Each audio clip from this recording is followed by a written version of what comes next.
she is! Dunyarzad, we're back! Just as promised, Traveler and Paimon. I'm so glad that you two came back to celebrate Lesser Lord Kusanali's birthday. Indeed. The festival's tomorrow. We've been preparing for so long that I can't help but feel a little nervous. There's no need to be nervous. Paimon's sure that Lesser Lord Kusanali will feel everyone's gratitude. Thanks, Paimon. I hope that everyone who comes to the festival will also have a good time. Speaking of which, did you manage to make your way to Port Ormos? Discover anything over there? Of course we went. A lot of things happened there. I see. Sounds like you two had another exciting adventure. If there is another chance, I would love to join. My lady, if you went to Port Ormos in your current state, we'd both be in for a lifetime of trouble. Dia! You were eavesdropping! It's called covert protection. Keeping an ear out for what's going on around my employer is part of the job. It's all right, Dia. I merely said I would like to go. I know better than to think my body could handle it. The festival's tomorrow. I've been doing nothing but causing trouble for you. So Dia, please take some time to relax. I'll be fine. Even when you put it that way, it still doesn't feel right. Don't worry, my guardian knight. Okay, fine, but only tonight. Tomorrow's a big day, and many no-good scumbags are gonna try to take advantage of that.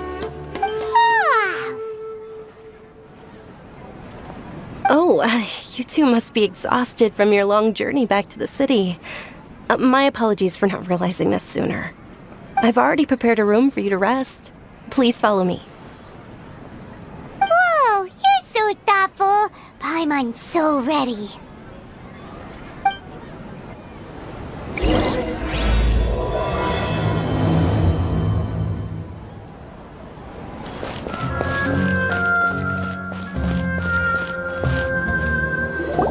Here we are.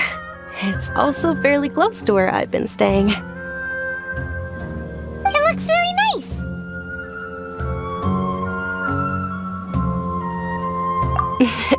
Not at all. Just tell me more about your adventures when you next get the chance. That's Paimon's specialty. Paimon can tell you stories next time. Oh, if you don't mind, how about we all walk around together tomorrow? All of my friends will be working the festival, and Dia is still insisting on her covert protection.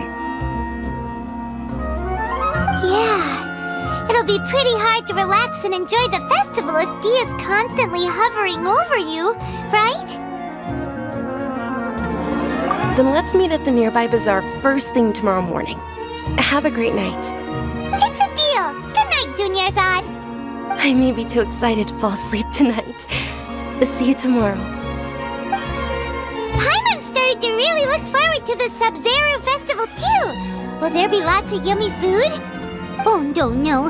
Thinking about food is just gonna keep Paimon up all night. The earlier we sleep, the better. Let's go inside, Traveler.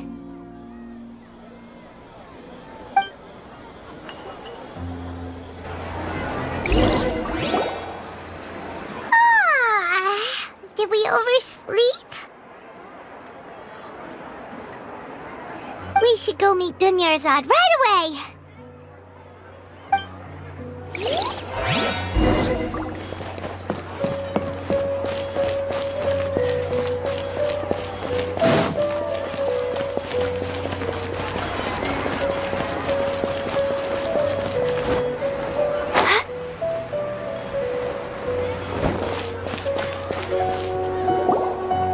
Traveler, Paimon, I've been waiting for you two.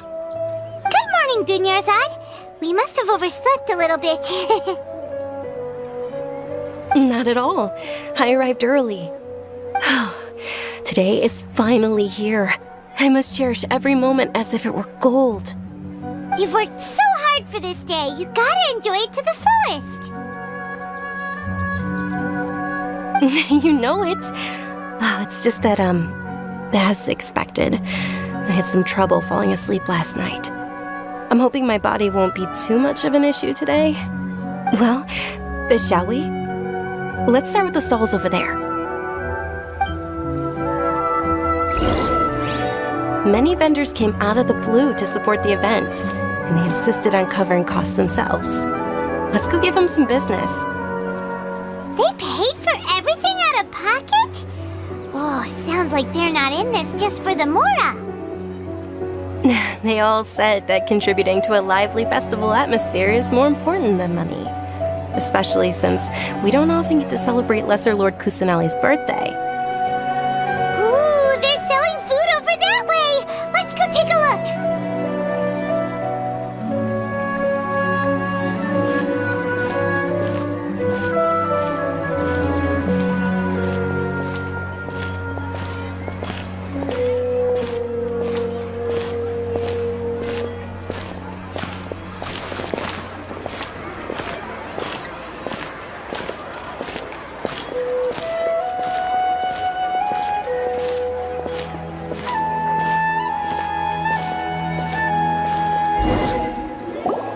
This is a stall offering foods from the Haftmewa feast. Oh, you could tell straight away. I thought most people nowadays wouldn't know. Mushrooms, flowers, and all kind of fruit? It's all vegetarian stuff. Aw, Paimon's a little disappointed. So, what's the Haftmewa feast you mentioned just now? It's another Sub-Zero's festival tradition. People used to set their tables with 7 different foods. Generally speaking, the most common selections were foods like Rukushifa mushrooms, lunar lotuses, Sumera roses, sunsetias, kapulatas, hara fruits, and zaytun peaches. So, the Sub-Zero festival is a vegetarian holiday? You don't have to be a vegetarian to enjoy the spread. We just use the 7 foods to symbolize the 7 virtues of the Dendro Archon. Wait, but if that's the case, if Sumero uses vegetarian food to represent the Dendro Archon, then wouldn't the Pyro Archon's festival be full of food like roasted fowl, juicy meatballs, grilled steak? Oh, Traveler, we have to go to Natlan as soon as possible! I hope your wish comes true one day, Paimon. Thanks! Alright, how about we also check out some of these other stalls?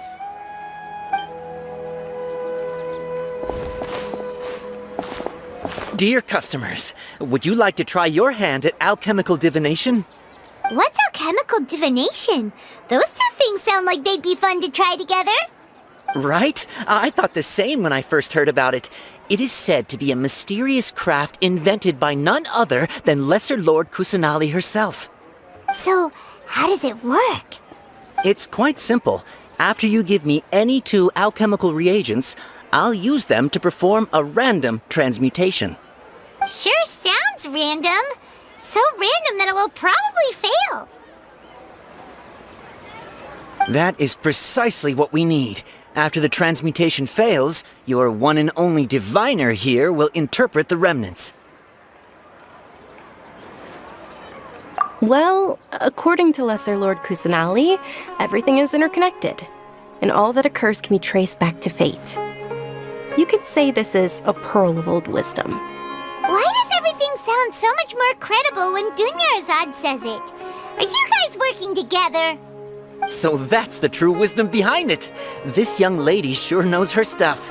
So, how about it? Want to give it a try?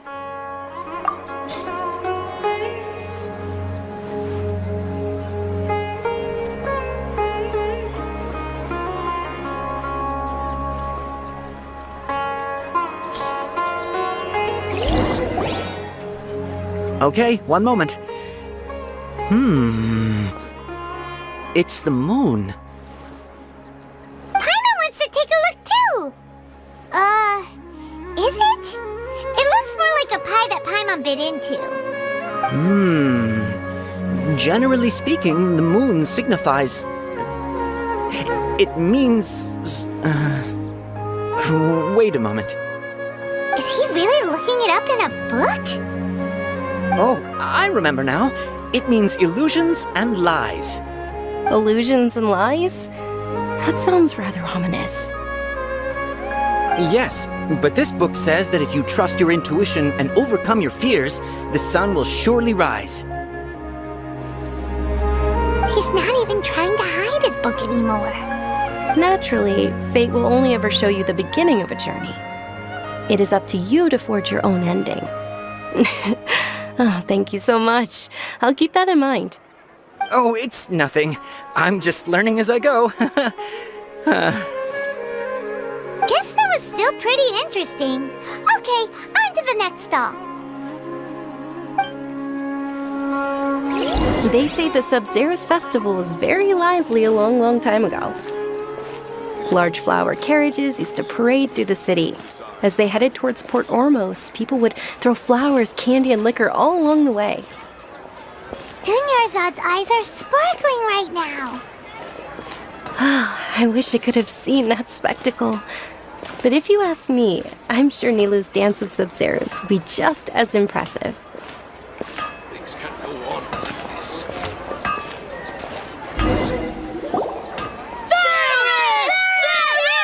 this. Attention! Soldiers, fall into formation if you want any Yalda candies.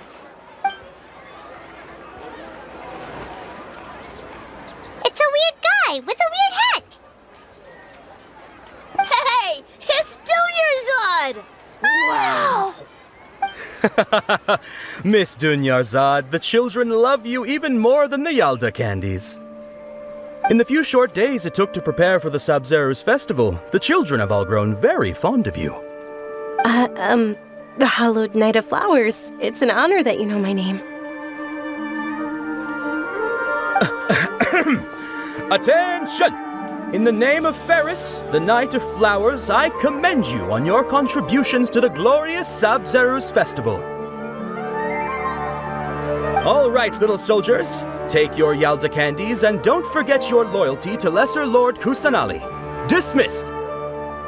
Yes, Knight Ferris! Just what is going on here? Ferris, the Knight of Flowers, is another Sub-Zero's festival icon, and one immensely popular with children. In the past, the actor portraying Ferris would also sit on a flower carriage. It's all thanks to Miss Dunyarzad's sponsorship that the children can make such wonderful memories today. As are we to you, Vihar. Oh, not at all. Oh, speaking of tradition, do you want some Yalda candies? They're a festival staple, and I happen to have some boxes readied here. Take a look and pick whichever one you want. Whichever one? Don't these boxes all look the same? That is the fun part. Each box contains a random flavor. It's up to the luck of the draw. Flavors include lavender melon, hara fruit, sunsetia. Ooh, those all sound pretty good. And there's also lizard tail and oni kabuto. Huh? What's up with those two flavors? Oni Kabuto is a little spicier than Lizard Tail. Dunyarzad, you tried them before? It's all right. Paimon believes in you. I also believe in your intuition. Great! These boxes of candy are numbered 1 to 5 from left to right. Which one do you want?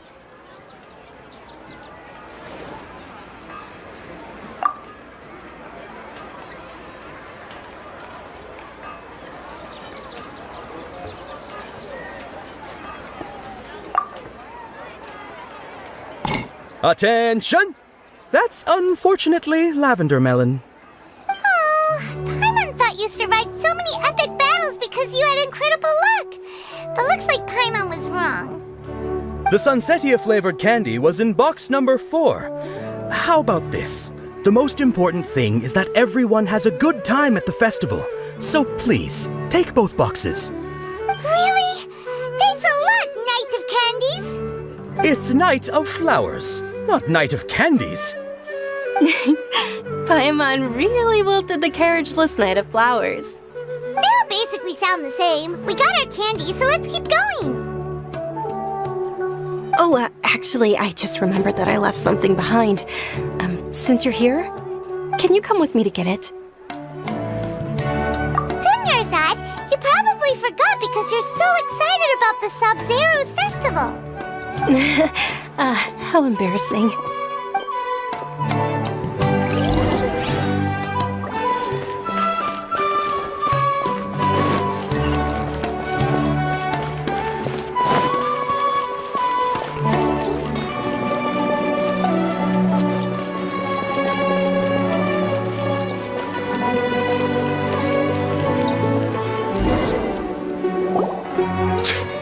We're too late. Who knew the little lady was such an early riser? I know, right? Hey, wait a minute. Boss, isn't that her? Oh, that most certainly is. We're in luck. She's walking right into our clutches. Those Eremites don't look like they're up to any good. Who are you? I don't believe the Homayanis hired you. That's right. We haven't received any of their mora, but I wonder how much the Homayanis would shell out to get you back. They're a gang of kidnappers! Traveler, hurry and protect Dunyarzad! Hey, did you scumbags even consider that the Homayanis might have hired a merc that outclasses you? You're Dia! Dia the Flame Mane! No wonder we mercs haven't heard anything about you for so long. You sold your unruly mane to the highest bidder. Don't speak so disrespectfully. My family started working with her as gratitude for her past kindness to us. Don't worry about it, my lady. Just some friendly banter between mercs. One punch and those rabid dogs will expose themselves for what they really are. Aren't your claws all dull by now? Don't get too cocky!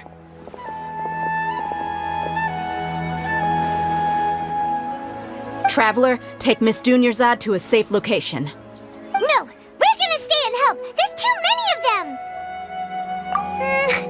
You're right. All right, fine. Please be careful, Dia. Don't waste your time worrying about me. This is my job. Look out for yourself.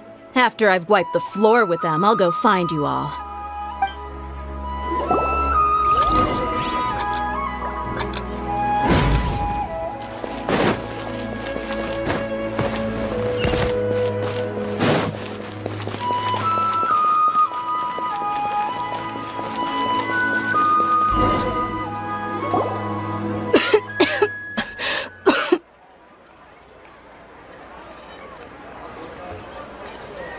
Dunyarzad, are you okay? You look a little pale. Are you in shock? I'm fine. My body always reacts like this whenever I exert myself too much. You sure you're okay? I'll be fine after some rest. I'm more worried about Dia. After all, none of this would have happened if I hadn't insisted on coming out today. Yeah, don't worry.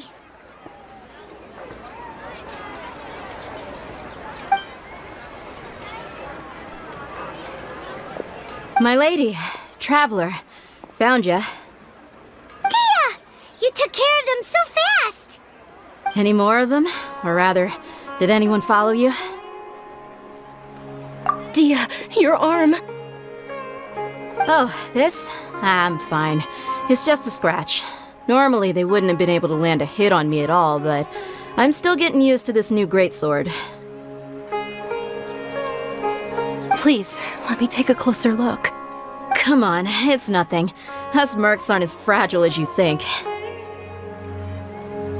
Hold on, you said something about a new greatsword. What happened to the one you were using before?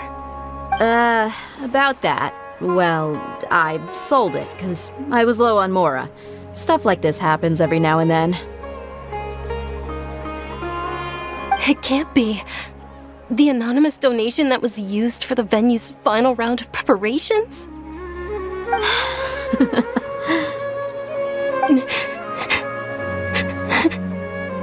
Hey, Miss Dunyarzad, I wasn't trying to make you cry, and I'm not gonna lose my commission because I made my employer cry, am I?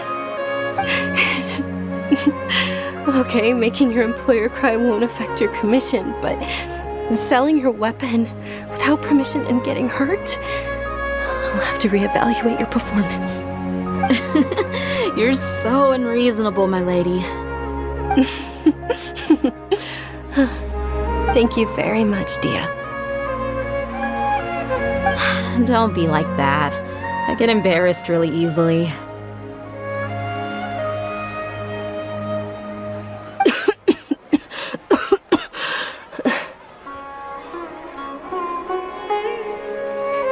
Are you feeling unwell again, Dunyarzad? My lady, your condition.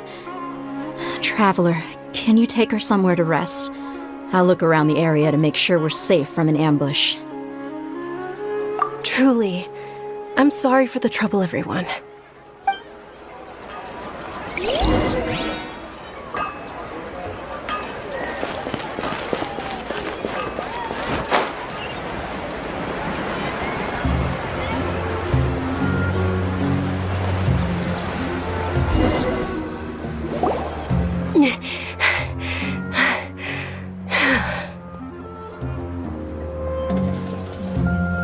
Are you feeling better, Dunyarzad?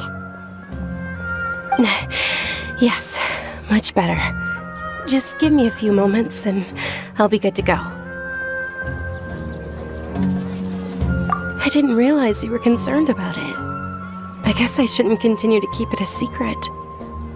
I was actually born with Elazar. It's terminal now. Can't believe it's Elazar! Oh, you've already heard of Elazar.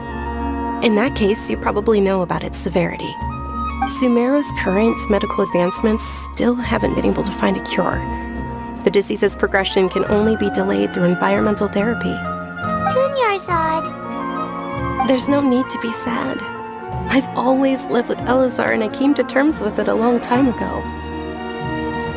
Compared to the simple fact that I'm afflicted with this, its effects on my life have been much more painful. I know that my family loves me dearly. They've done all they can to provide the best environment for me so that I can live for that much longer. However, I know I will one day succumb to this. Did you know? Before I ran away from home this time, the world outside of my home didn't even know that I existed. Since I was a child, all I could do was sit on my bed and stare at everything outside of my window. I'm sure my family's worried and disappointed in me for running away, but I just didn't want to have any regrets. I wanted to meet other people. To me, there's nothing more beautiful than being able to meet and speak with others. Not to mention the incredible time spent preparing for the festival, the joy on everyone's faces here, and all the support I've received from friends like Dia. This way, when my final day does arrive, it will be less sorrowful. At the very least, many people will remember that I once existed in this world, right? As long as you don't forget Paimon, Paimon also won't forget about you. No, even if you forget Paimon, Paimon will still remember you. Thank you two so much. I apologize for the depressing conversation. This is out of character for me. To be honest, Lesser Lord Kusanali gave me the courage to do all of this. If it weren't for her encouragement, I wouldn't have taken that first step. Thanks. There will always be frustrations in life, but I know that the point of living is not to leave behind any regrets. Oh, right! Isn't it almost time? Huh? Almost time for what? Isn't the Dance of Sub-Zeros about to begin? It's the part of the festival that I've been looking forward to the most. Nilu will recreate that legendary scene with her most splendid dancing. And the Sub-Zeros festival will conclude amid everyone's applause and blessings. And with that, my wish will also... Then what are we waiting for? Let's go to the stage! Yeah, we should still make it in time. Were you not aware that the law prohibits this type of performance from taking place without prior permission? Over there! Someone's yelling at Milu! I think I just saw the Academia's Grand Sage. Why is he here in person? But the Dance of Sub-Zerus is one of the key parts of the Sub-Zerus Festival. If we can't perform it... The Sub-Zerus Festival. The law also prohibits the private hosting of large-scale religious festivals. Only the Academia can host such an event. If you continue to resist, we will have to order an investigation into every single event organizer.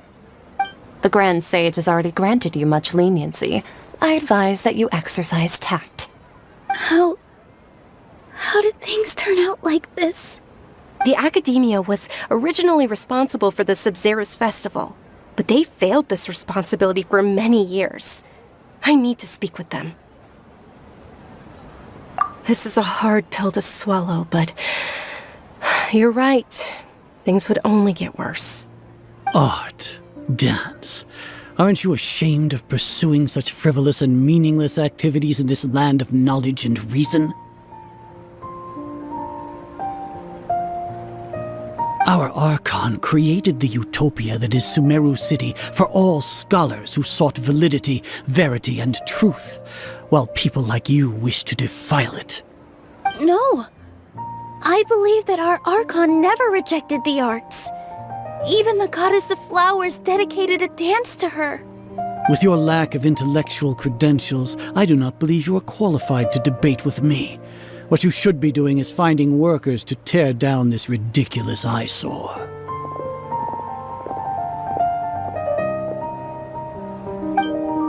When we return, have the scribe draft an ordinance before the next Nyargarbaha Day that prohibits public art performances. We will announce it to the public later via the Akasha. Understood. I will inform him when I return.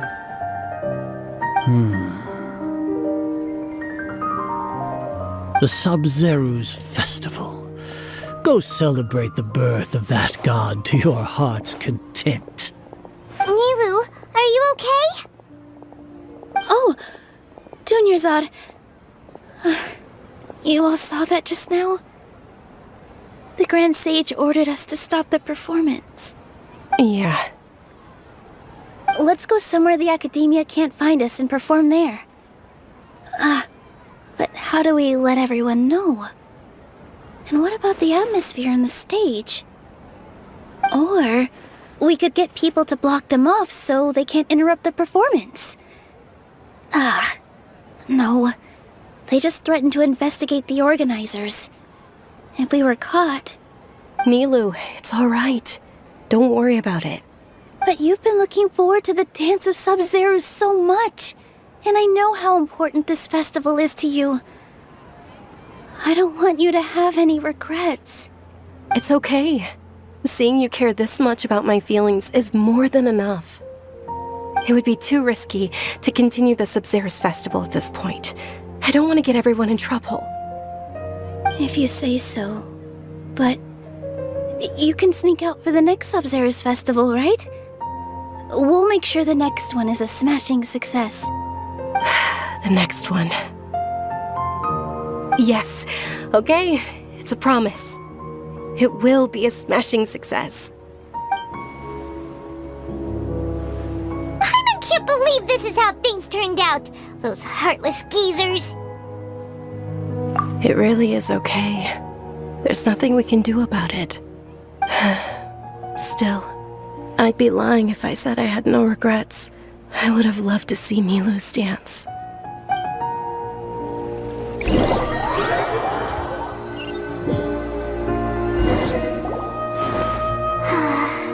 A lot happened today. It's a shame the festival ended the way it did. Nilu and Dunyarzad promised to make the next Sub-Zerus festival a success, but Dunyarzad is running out of time. Yeah.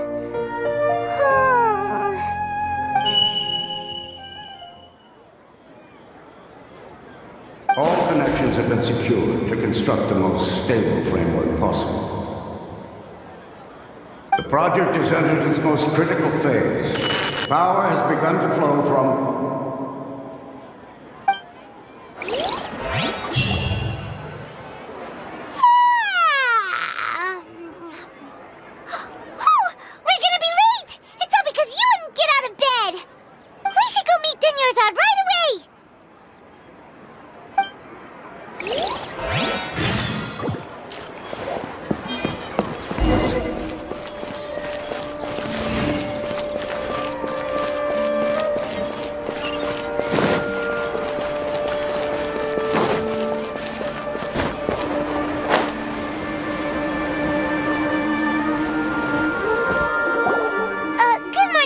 Dunyarzad. Sorry we're late.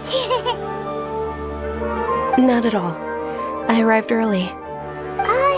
You seem kinda tired. Did you not get enough sleep? I'm doing well. There's no need to worry. Shall we go? Let's start with the stalls over there. Sure! Traveler? Why are you just standing there? Let's get going!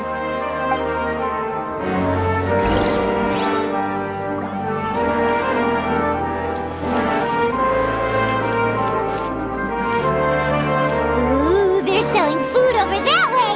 Let's go take a look!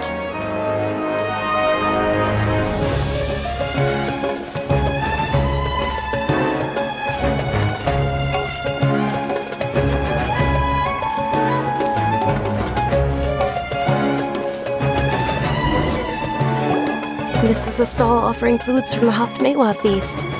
You are quite well informed, miss. I thought most people nowadays wouldn't know. They're all plants! Oh, Paimon's a little disappointed. Actually, what is the Haftmewa feast you mentioned just now? It's one of the Sub-Zero's festival's traditions. People used to set their tables with 7 different foods to symbolize the 7 virtues of the Dendroarchon. Remnants appear to be in the form of the moon. Really? Paimon thought it looked like some kind of food. The moon signifies... It's escaping me for now. Wait a moment. Is he really looking it up in a book? Oh, right. It means illusions and lies. But if you trust your intuition and overcome your fears, the sun will surely rise. Understood. I'll keep that in mind. Oh, it's nothing. I'm just learning as I go. Guess that was still pretty interesting. Okay, on to the next stall. So, where to next?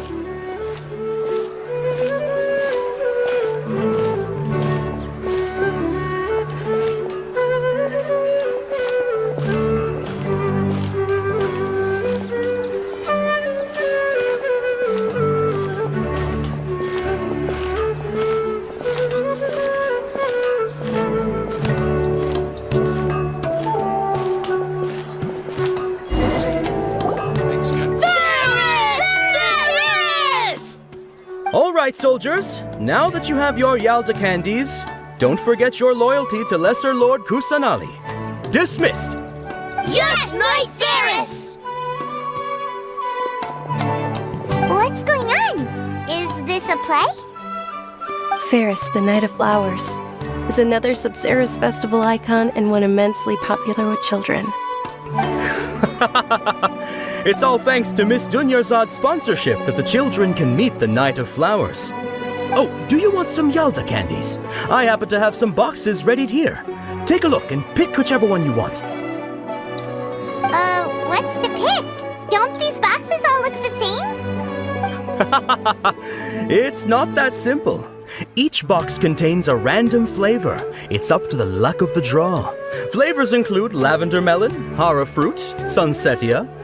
Ooh, how interesting! And there's also lizard tail and oni kabuto. Ugh, why do those flavors even exist? Traveler, help Paimon pick one. Paimon wants to eat the sunsetia flavor. Great! These boxes of candy are numbered 1 to 5 from left to right. Which one do you want?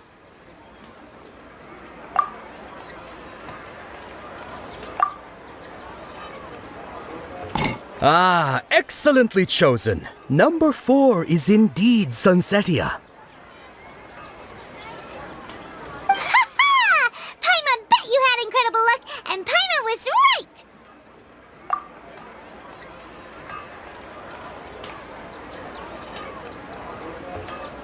Huh? How's that possible? It's obviously random. Maybe we didn't sleep very well last night. Or maybe we slept too much.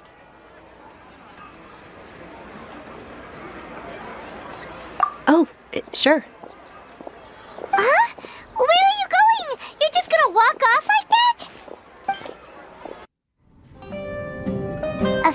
of deja vu? Oh, Paimon knows what that is. It's when you feel like you've already experienced whatever is going on. In that case, Paimon also felt something like that today. But that's just our brains playing tricks on us, isn't it? So why'd you run here in such a hurry? So that's it! You're intentionally doing things you usually wouldn't and seeing if you still get that same feeling of deja vu. Welcome, you two. Are you here for lunch? What would you like to eat? Got it. You don't look like you're from these parts, but I gotta say, you've got good taste. I'll give this order to the kitchen. Coconut charcoal cake? Isn't it that burned thing that didn't look tasty at all? Oh, Paimon understands what you're trying to do now. You'd never normally order something like this.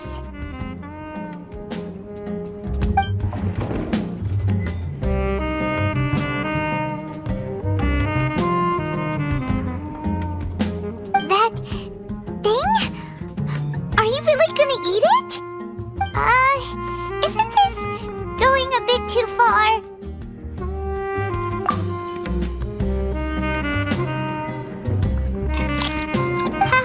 How was it?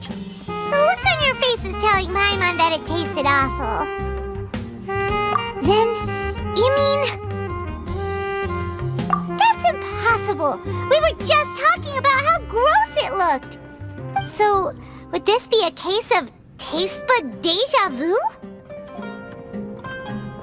Paimon also gets the impression that we've been here many times, even though we aren't regulars. How about we go out again and try something else?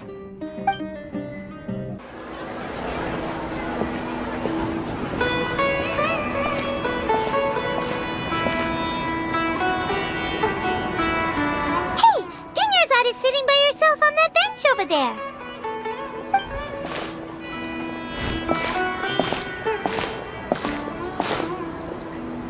What a coincidence, Dunyarzad. We meet again. Why are you sitting here all by yourself? Oh, I ran into some kidnappers just now, but thankfully Dia came to my rescue. I started to feel unwell after that, so I sat down here. Kidnappers? Oh my goodness, are you hurt? I'm okay. Dia's arm got scratched, but it isn't serious. Whew, that's a big relief. But, Dunyarzad, you seem a little down today. It's the Sub-Zero's festival, and you've been looking forward to it so much. Not at all. I've always been like this. Excessive physical exertion or strong emotions tend to aggravate my illness. Besides, no matter how amazing today may be, it is but a single day. After however many more days, my time will come to an end. Paimon doesn't quite follow you, and Paimon feels like something's really got you down right now. It really is fine. I don't mind. Huh? Did something happen? Dunyarzad, have you ever felt deja vu? You know, like when you've already experienced something that's happening right now? Deja vu? No. But my days have been the same for years now. Even if I were feeling deja vu, I suppose I would already be used to it. Oh, Paimon sees. Then, is it only the two of us? It's almost time. Huh? Time for what? Nilou's Dance of Sub-Zeros is about to begin. Let's go.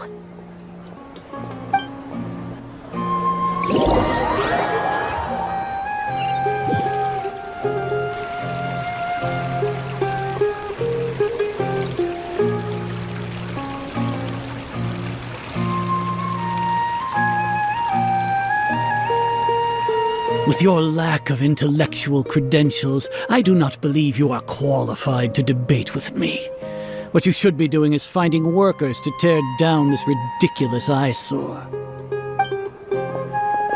When we return, have the scribe draft an ordinance before the next Nyagarbha day that prohibits public art performances. We will publicly announce it later through the Akasha. Understood. I will inform him when I return. The Sub-Zeru's festival. Go celebrate the birth of that god to your heart's content.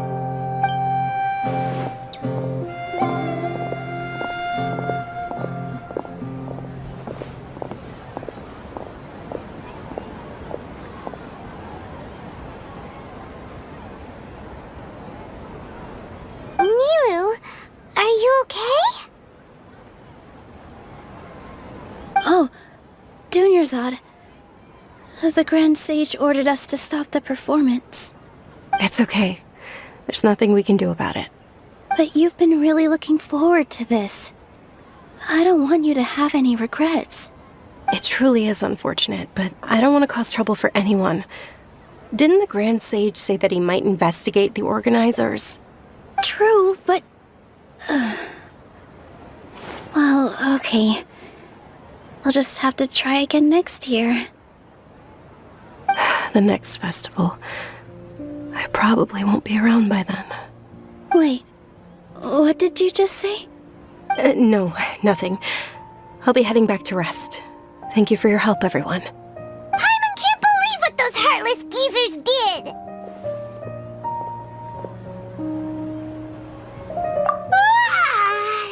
Did Dunyarzad already go back?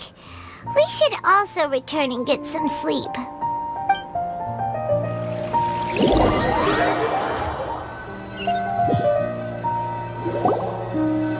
So, in the end, you still couldn't figure out what that deja vu feeling was all about? Maybe it really was because of exhaustion. Same here. That's why Paimon stopped thinking about it halfway through the day. Then, how about we settle in and get a good night's sleep? For now, we can chalk things up to exhaustion. We can do more thinking tomorrow.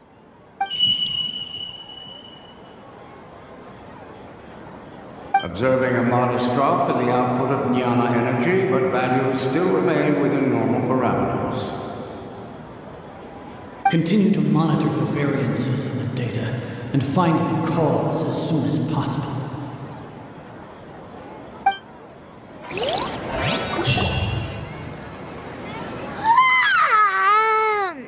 Why does Paimon feel so tired after so much sleep? Anyway, we should go meet Dunyarzad right away.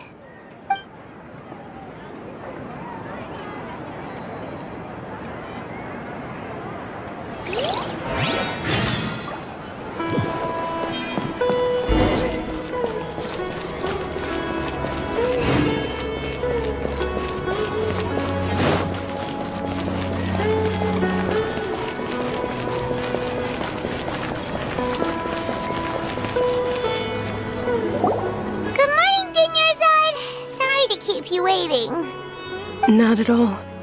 I arrived early. Huh? Paimon thinks you sound kinda tired. Did you not get enough sleep? I'm doing well. There's no need to worry. Shall we go? Let's start with the stalls over there. Great idea! Let's get going! Traveler? Hey.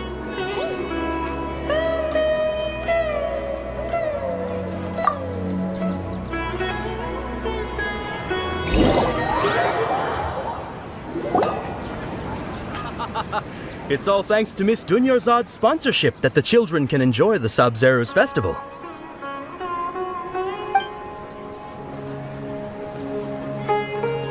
Oh, are you interested in Yalda candies? I have some boxes of candy here. Pick whichever one you want. Not much of a choice. All these boxes look the same. It's not that simple. Each box contains a random flavor. It's up to the luck of the draw. Flavors include lavender melon, hara fruit, sunsetia, They all sound pretty tasty. and there's also lizard tail and oni kabuto. Huh? What were those last two? She'll help me choose. Paima wants to eat the Sunsetia flavor. No problem. These boxes of candy are numbered 1 to 5 from left to right. Which one do you want? Oh, I like your confidence. No hesitation at all. Oh, congratulations! Number 4 is indeed Sunsetia.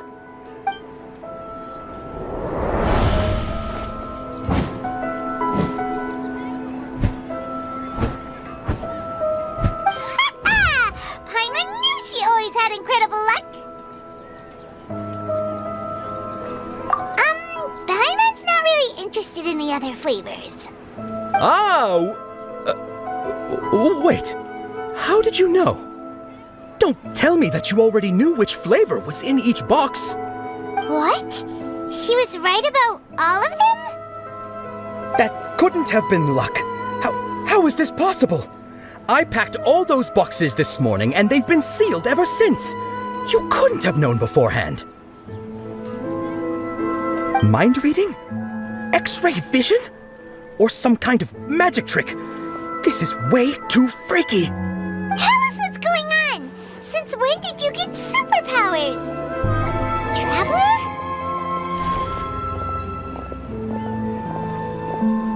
Hey, where are you going?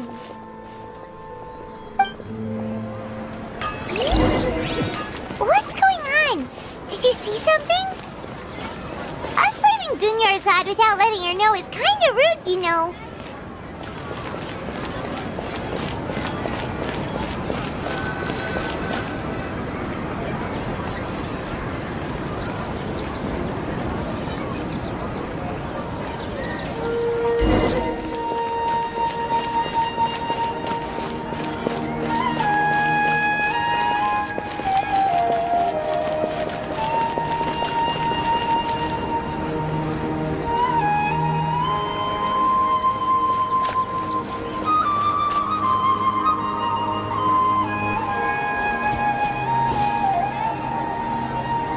What are you looking for?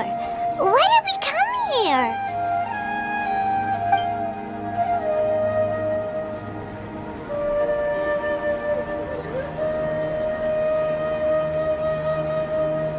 Traveler?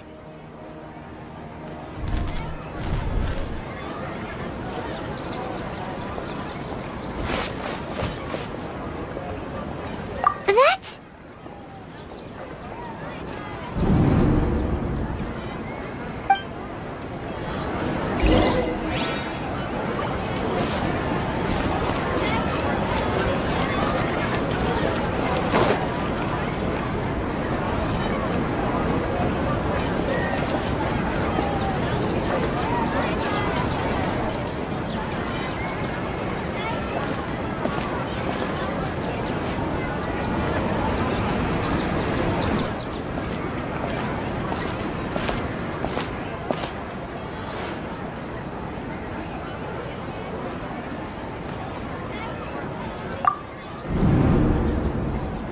Look!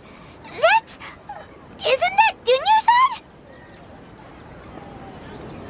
What's happening here?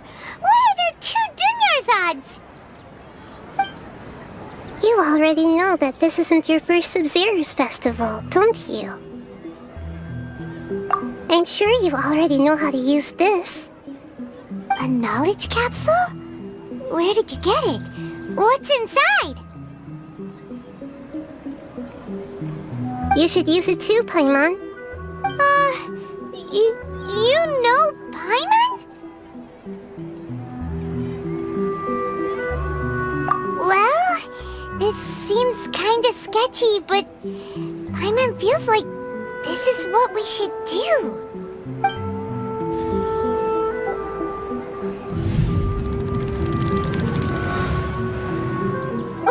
What the? This is our 20th time at the Sub-Zero's festival? Huh? The 30th? 40th? Just how many times have we been to the Sub-Zero's festival? Have we been trapped in a single day? If it weren't for you, we wouldn't have even realized. What the heck was inside that knowledge capsule? Your memories are still scrambled?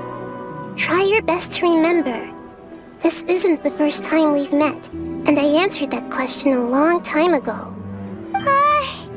Let Paimon think. Oh, it's coming back.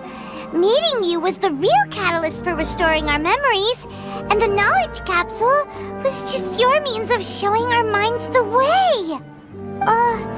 What about everyone else? Why are you only helping the two of us? Your sense of déjà vu is stronger than everyone else's, yes? As for an explanation, you two received the blessing of Dendro, and you also have special, sensitive constitutions. It was as if a single sheet of paper was separating those memories from your consciousness. A familiar question.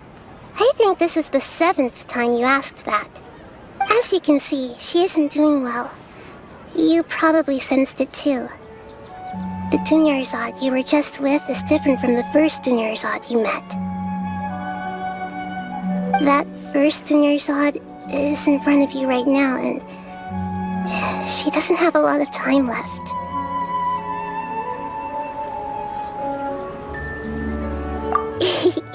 Looks like you're almost done sorting out your brain. Oh yeah, I'm Nahida. Good, you passed the test. What's happening? You can awaken our memories, and you seem like you know what's going on. Oh, wait, please don't tell Paimon even you don't know. Everything in this world runs in a loop. This cycle is called a samsara. You, me, and everyone else are all stuck inside a one-day samsara. As for the truth, that's on you to find out. If you were told the truth instead of discovering it yourselves, it would literally blow your minds. I don't know how you'd be after that. I can only give you surface-level help, like bits of information and subtle hints. For the rest of the time, I'll be doing all I can to slow down Dunyarzad's illness. She looks like she isn't doing well at all. Her illness gets worse after each Sub-Zero's festival. If we can break out of the samsara, I might be able to save her. But as things are right now, she's just a small bird in the sky that's about to lose its last feathers. All I can do is raise a gale to delay her fall. You sure love to use weird analogies. Analogies are wonderful tools. They let you use existing knowledge to understand unfamiliar things. Okay, so, with what you know so far, what do you think the truth is?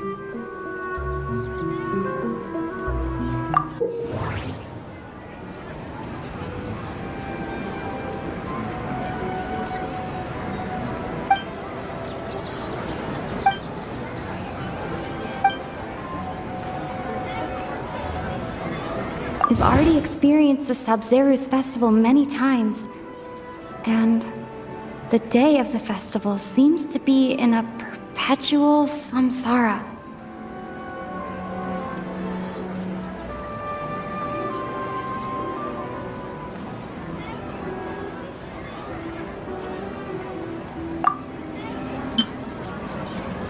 Grand Sage said, "Go celebrate the birth of that god to your heart's content."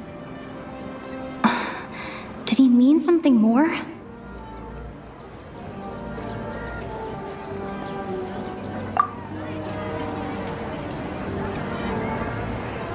Grand Sage said, "Go celebrate the birth of that god to your heart's content."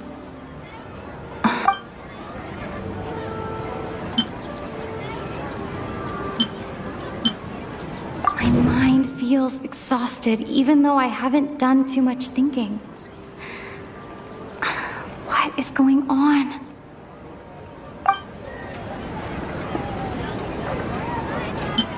What's happening right now seems to have happened before.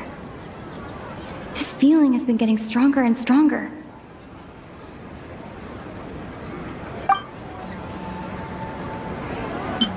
The moon, illusions, and lies. What do they all mean?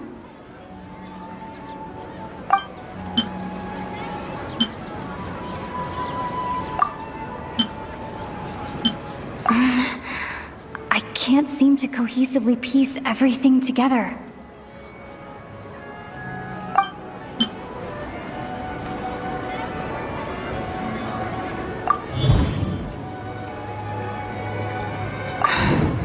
That should be it. The flow of time is endlessly cycling within one single day.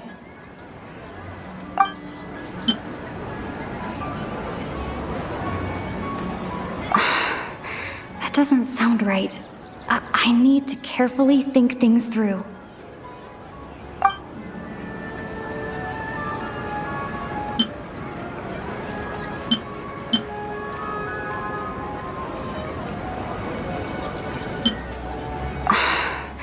That doesn't sound right. I need to carefully think things through.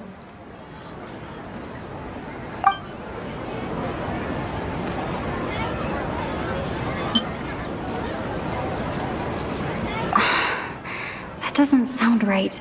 I need to carefully think things through.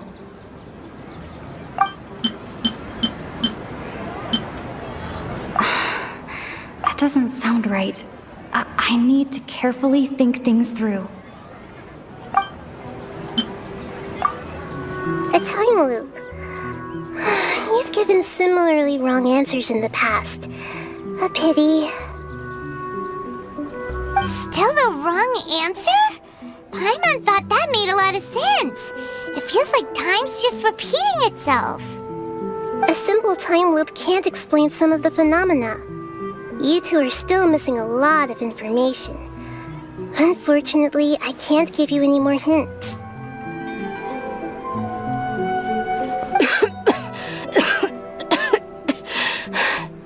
Dunyarzad! The Sub-Zero's festival is happening every day, but that doesn't mean we can waste an infinite amount of them. Hurry and find the truth before today's festival ends.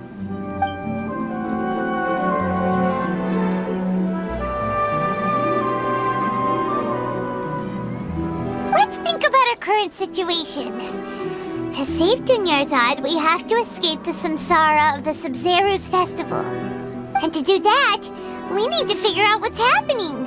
The truth.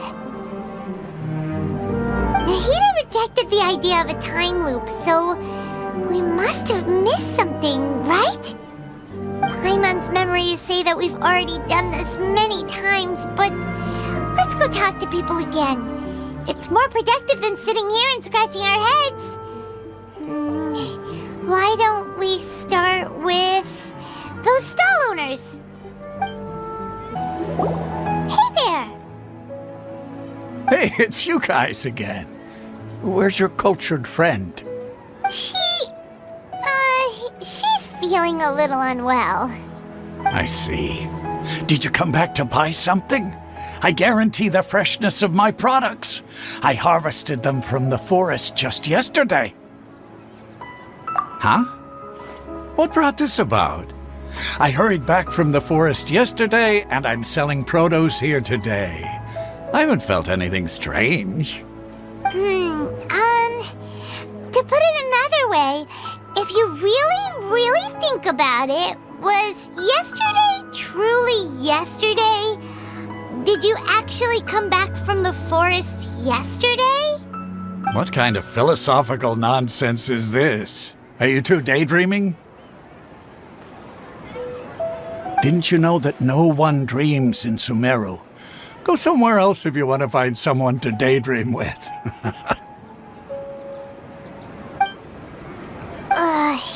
He actually has a point. Is this a dream? Is everyone dreaming? True. It's so weird that people here don't dream. Why is that? Anyway, if this all really were just a dream, we would have woken up a long time ago. Let's keep asking around.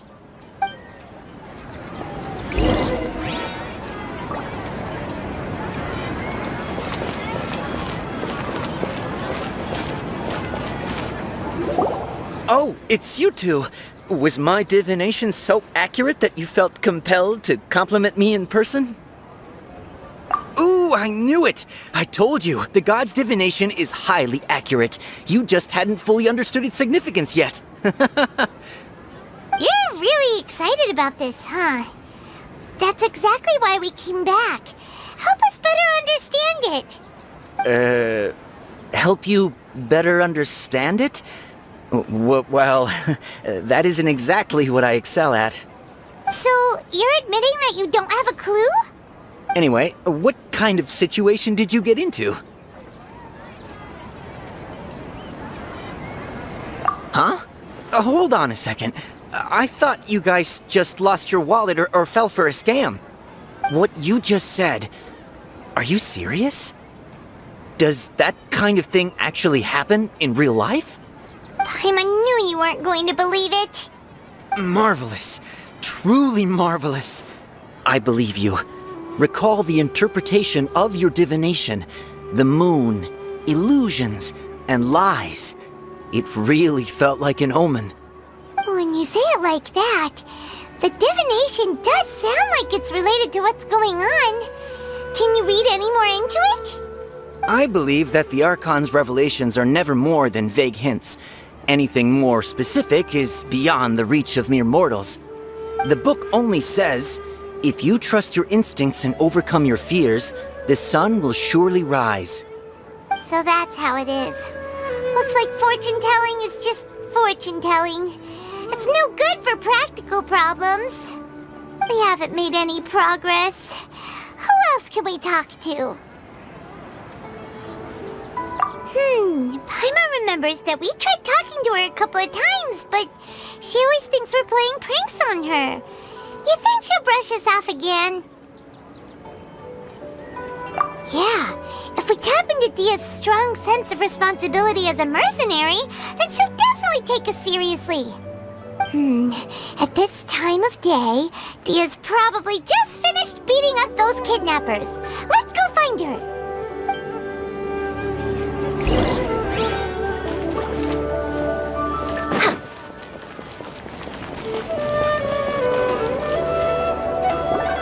I'm fine, my lady. It's just a scratch. Perfect timing. Both of you are here. Paimon, traveler, you came at just the right time. Listen, there was a dangerous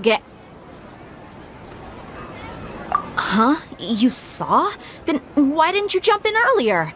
If someone was protecting Miss Dunyarzad, I could have went all out. Anyway, can you do something for me?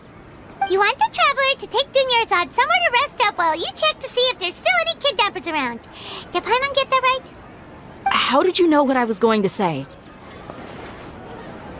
We need to say something convincing.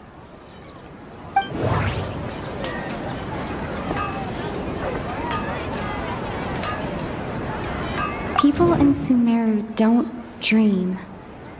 What a strange phenomenon.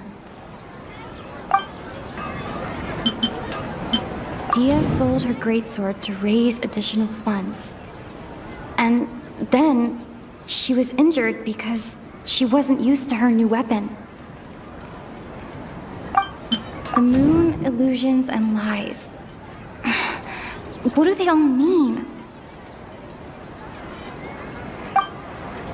My mind feels exhausted even though I haven't done too much thinking. What is going on? Tell her, traveler!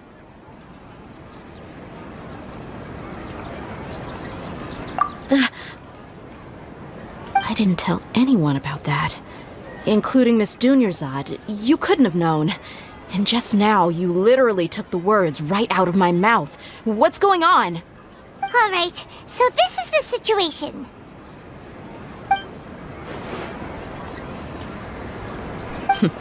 It's kinda hard to believe what you just told me. First, let me make something clear. Most of us desert dwellers might not be the scholarly type, but we do have basic common sense.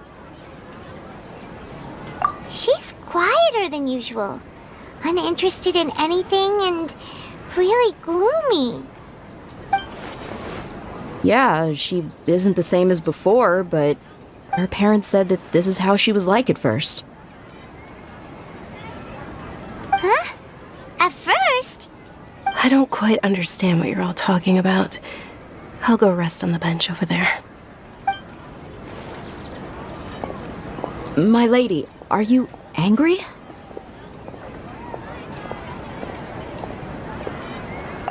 All right, I'll give you the benefit of the doubt since you knew about my greatsword. Let's make this a quick trip. Miss Dunyarzad isn't completely safe here.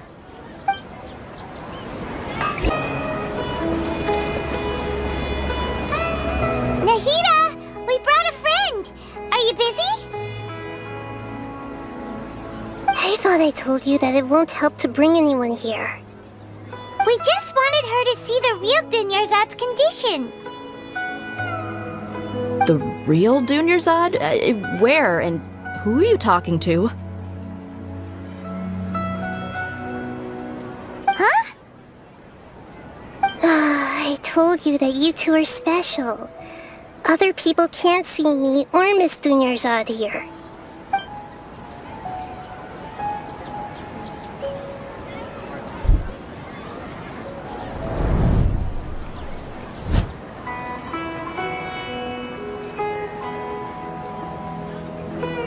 Hold on. Over there. Is that? Wow. How perceptive. Does she have invisible antennae? Miss Dunyarzad, she's lying down here, isn't she? How's she doing? Her condition's really bad, and she's basically in a coma. How did you know she was here? I can sense her aura. There are also lingering feelings of something like regret or disappointment. What happened? Do you believe us now? The Sub-Zero's festival has been repeating itself. So, you think the sages are behind this? Yeah, they've always been against us. Wouldn't surprise me if they're using the Akasha to intentionally repeat the Sub-Zero's festival as a sick joke. You have a point. Aside from the Dendro Archon, the Academia's sages are the only ones in Sumeru who could pull off something like this. Maybe there's more to the Akasha than we know. Right! Didn't you awaken our memories using something that looked like a knowledge capsule? That means you must know something about the Akasha! The Akasha relies on the power of a gnosis to operate, as it is the manifestation of the God of Wisdom's power. It compiles the wisdom of the entire populace, and it grants knowledge to the people. A gnosis could do that? No wonder the Akasha is so magical. It's being powered by the gnosis of Sumeru's Archon. So, this Nahida you mentioned, what did she say? She said, and Paimon quotes, "The Akasha relies on the power of a gnosis to operate, as it is the manifestation of the God of Wisdom's power. It compiles the wisdom of the entire populace and it grants knowledge to the people." Compiles the wisdom of the entire populace and grants knowledge to the people. Wait. I get the grants knowledge part. That's what people have always used the Akasha for. But compiling the entire populace's wisdom? How does that work? Did she mean that the sages enter new knowledge into the Akasha? Oh yeah, that sounds about right. What do you think?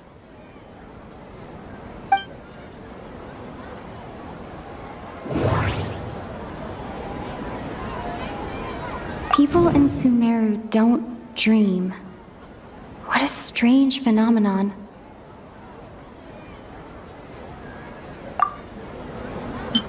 Okay, Nahida said, the Akasha relies on the power of a gnosis to operate, as it is the manifestation of the God of Wisdom's power.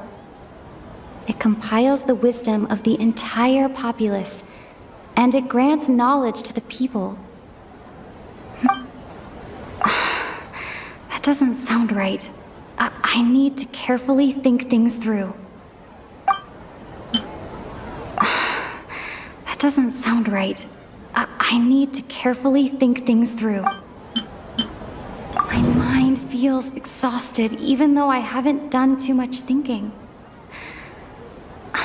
What is going on? What's happening right now seems to have happened before. This feeling has been getting stronger and stronger. That doesn't sound right. I need to carefully think things through. You mean the Akasha is causing our mental fatigue? Huh. Now that I think about it, my head's been feeling unusually heavy.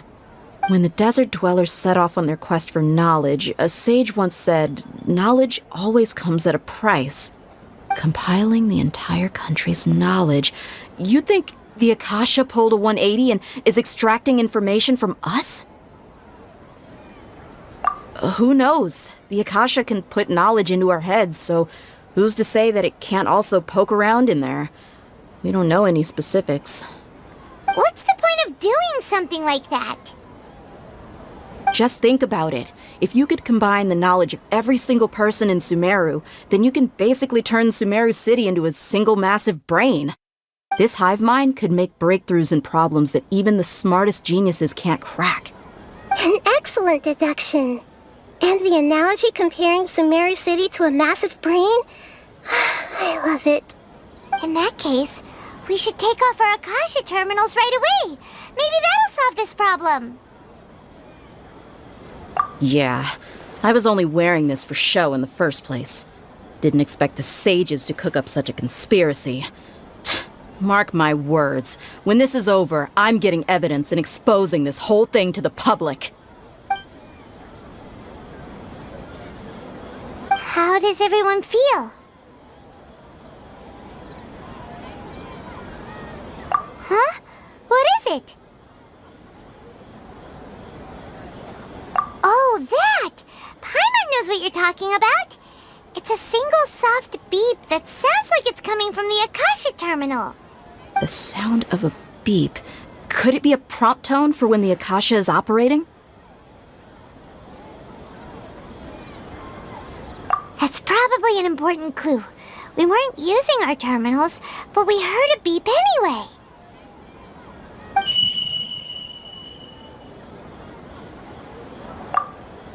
Traveler, did you hear that? I heard it too.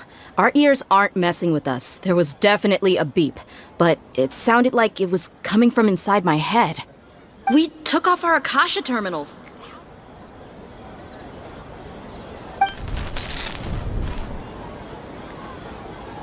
Phase runtime has exceeded its expected length. At this rate, there may be casualties.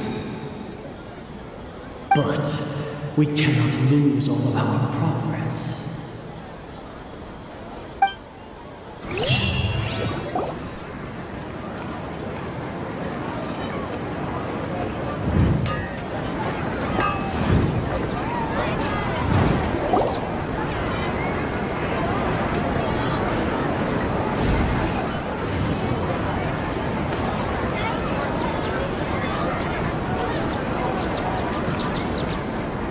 Remembers everything! Good. You adapted quickly this time. We definitely took off our Akasha terminals last night, but we still heard that beep. Why is that?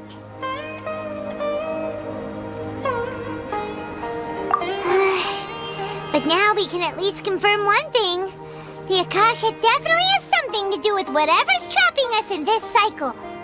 Oh, Paimon doesn't get it. Why would the Akasha go this far if all it wants is everybody's wisdom? It's extremely difficult for lab rats in an experiment to understand why they're being treated the way they are. If we're lab rats, then what are you? Nihida, you've never told us anything about yourself. I guess I'm the moon. The moon? Wasn't that the result of our divination?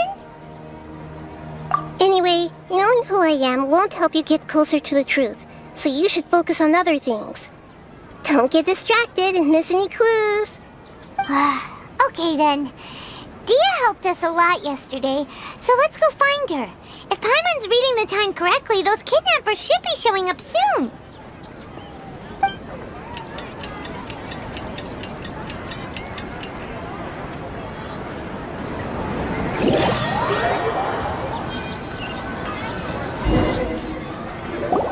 Ah, there you are.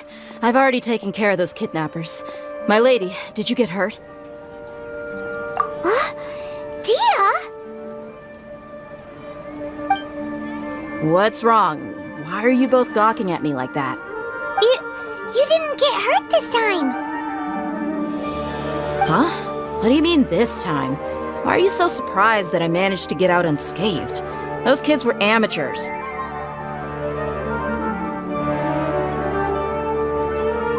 Shh! How did you know about my greatsword? I haven't told anyone about it. Please, don't tell Miss Dunyarzad. So Dia's lost her memories after all. Anything strange? You already know that I got a new greatsword. If I had to say something, it's weird how such a new weapon could feel so familiar. It's as if I've already used it to fight a countless number of battles. You're saying that although you don't remember using it, your body feels like it does? That's right. Both mercenaries and warriors heavily rely on muscle memory. Only knowing the theory of battle won't get you anywhere. Traveler, what do you think?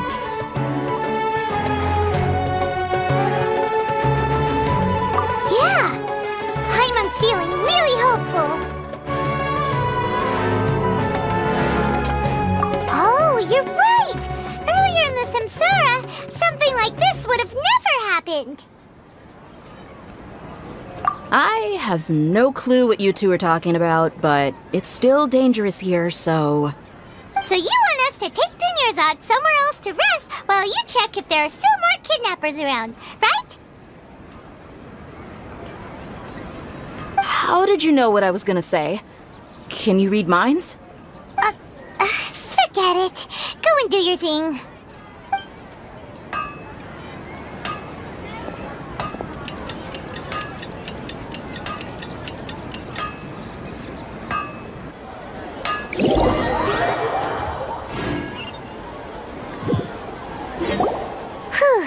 It's finally nighttime. Aside from Dia not getting injured, everything seems to have stayed the same. Listen, Nahida, we found out that Dia got out just fine today, even though she got injured every other time she fought the kidnappers. Do you think the Samsara has been broken? Have we saved Dunyarzad? Really? Good job on all that progress. Get some good sleep tonight. Hey, what kind of an answer is that? Tomorrow will come. Everyone assumes this is common knowledge, but the only way you can know that for sure is if you experience tomorrow. How many todays has it been? Is it possible that today will be followed by yesterday? Does tomorrow truly exist as anything beyond a made-up concept? It's even possible that this entire world is a lie, and the history of the whole world has just been one endless Sub-Zero's festival. Okay, no more. Paimon's brain is already shut down. That's why it makes no sense to waste your energy thinking about things you will learn tomorrow. Get some good rest. You know, use the bathroom and flush your anxiety dookie away. Huh? Hold on, what did you just say? Did Paimon hear you correctly? Huh? People always say they feel a sense of relief after they take a duk-duk. That's why I suggested you could try that. Is that so strange? It's so strange and so against common sense that Paimon's at a loss for words. You were sounding kind of smart just a minute ago.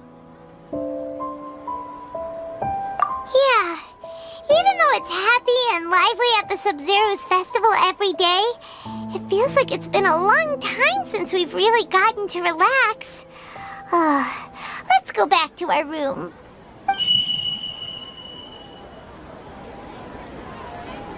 Continue the harvest. Compared to what we stand to achieve, these sacrifices are trivial.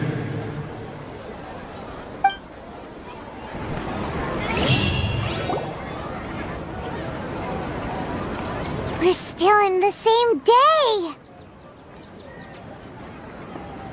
Nahida, you already knew last night that we didn't break out of the samsara? Why did you tell us? Would there have been a point? You would have spent the night with new worries, with tomorrow still out of reach. In that case, you might as well rest within that brief moment of hope. An opportunity like that doesn't come by often, and I thought it might help you clear your minds. Paimon thought that Duke did that! Whatever. Guess you were looking out for us after all. Of course. In the time we've been together, you two have been everything to me. Paimon's flattered and everything, but maybe you're taking things a little fast. What I mean is, even though I had asked you to solve this puzzle, you two are still the only ones who can see me and sense my presence. In other words, if you weren't here, I may as well not exist. That's why you two have been everything to me. Get it? Nahida's talking about confusing stuff again. Anyway, that's enough chit-chat. So, Traveler, did the new clues yesterday help you gain a new understanding of the situation? Huh? Why are you scrapping your previous theory? Oh yeah, you're right! Gosh, how did we not notice that? In a simple time loop, people's physical conditions should also reset. So, what's your new hypothesis?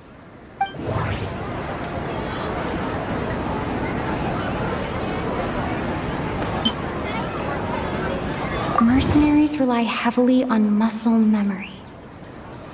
And Dia was able to use her experiences to avoid injury in later samsara cycles.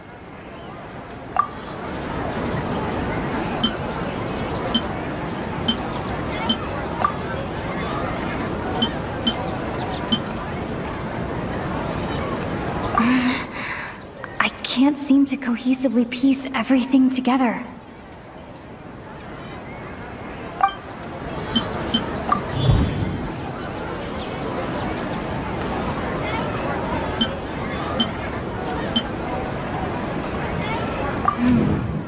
The beep is a prompt tone for Akasha operations. We still hear it every night, even though we removed our Akasha terminals. If all our memories of a day are erased at the end of that day, then we would unwittingly relive that same day again and again.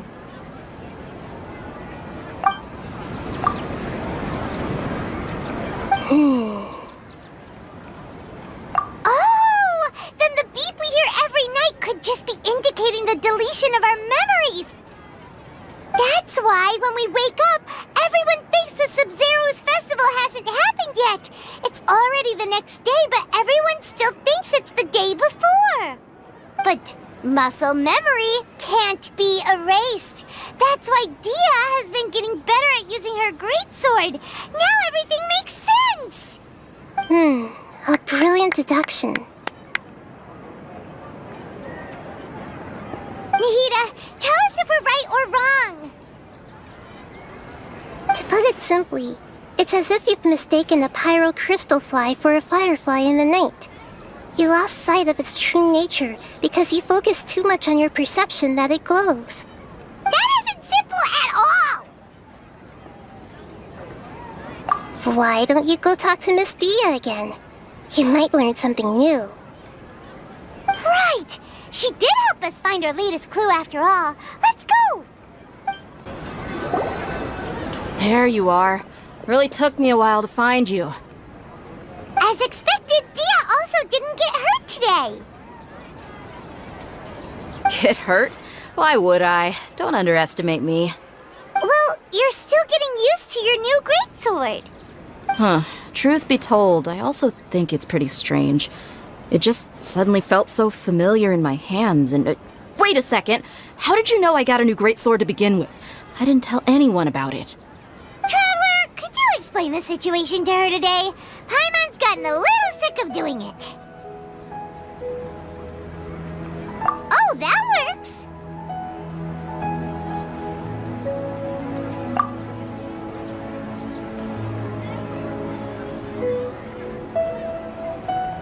What happened to you guys while I was gone? Did you get brainwashed by some cult?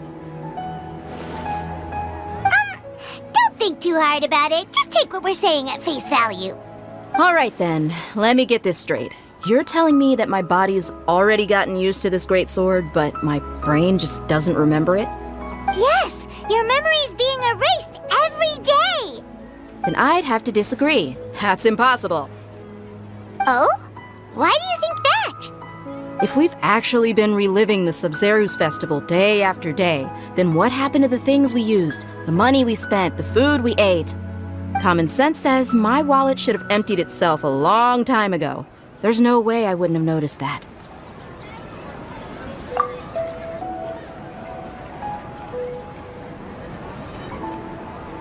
Right! They could use the Akasha to record what everyone did that day, and then use the city's resources to replenish everything! It's not very likely, but it's also not impossible. No, it is impossible. I've got proof. You have proof? Where?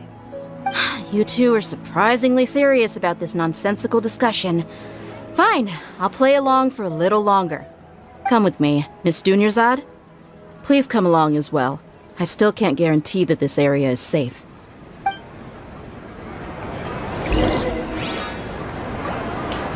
can't believe it's Dia who wants to show us something this time. 2 days ago, we were the ones taking her to see Dunyarzad.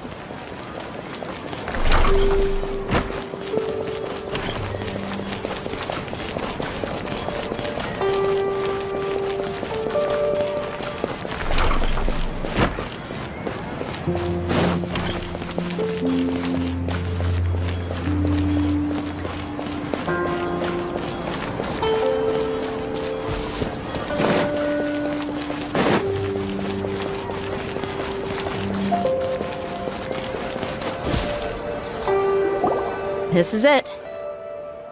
Huh? This is a wooden training dummy. What about it? See those marks on the dummy? Those are the result of several days' worth of practice. Let's say the sages didn't replace it every day. Shouldn't it be hacked to pieces by now? That's true, but what if they did? Then the sages would have had to reproduce every mark I left during previous training sessions. I'm a professional fighter. My martial school has always emphasized the importance of refined control. The force, angle, and entry point of each strike is calculated and deliberate. That's why I remember every mark on the dummy, as well as my state of mind as I made each strike.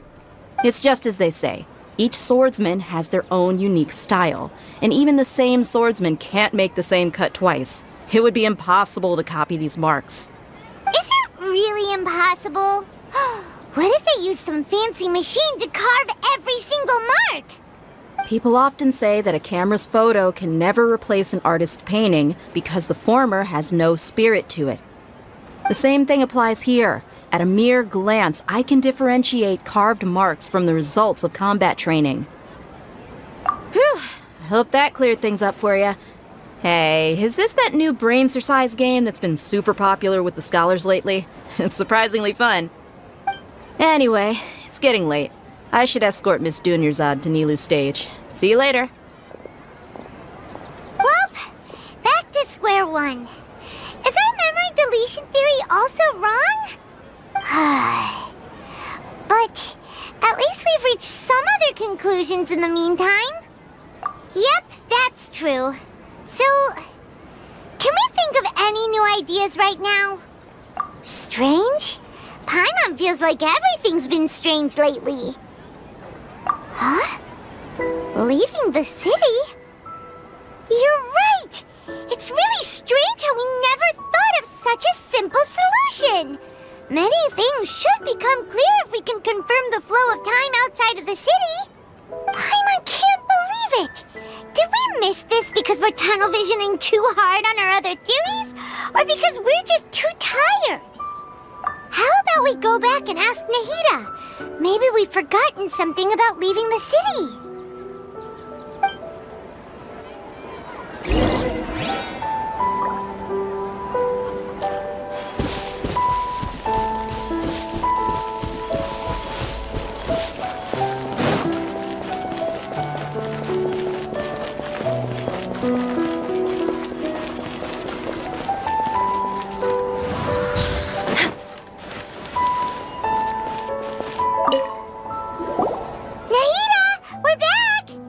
You're back early today. Did you find something new?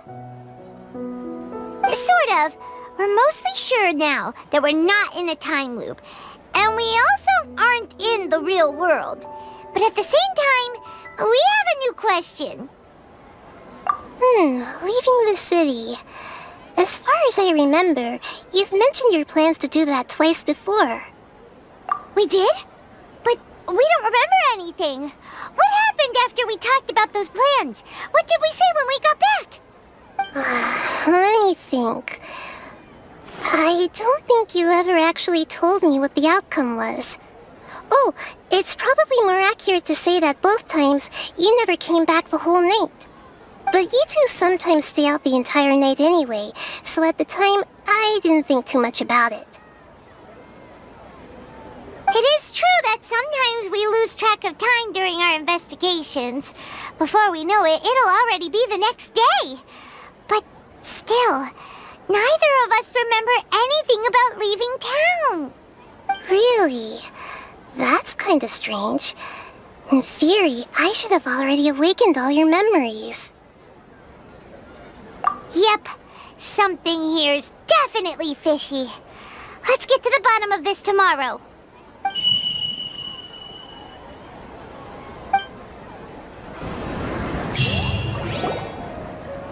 Our memories are back! About that. Well, where should Paimon begin? Traveler, aside from your memories that were just restored, I have another message for you. Listen to it and you'll understand. Can't go back. There are countless spaces here. Our Sub-Zero's festival in Sumeru City is just one of them. Traveler, you should be missing 2 days' worth of memories. Paimon will fill you in. It's time to carry out our plan from yesterday. Okay, let's go!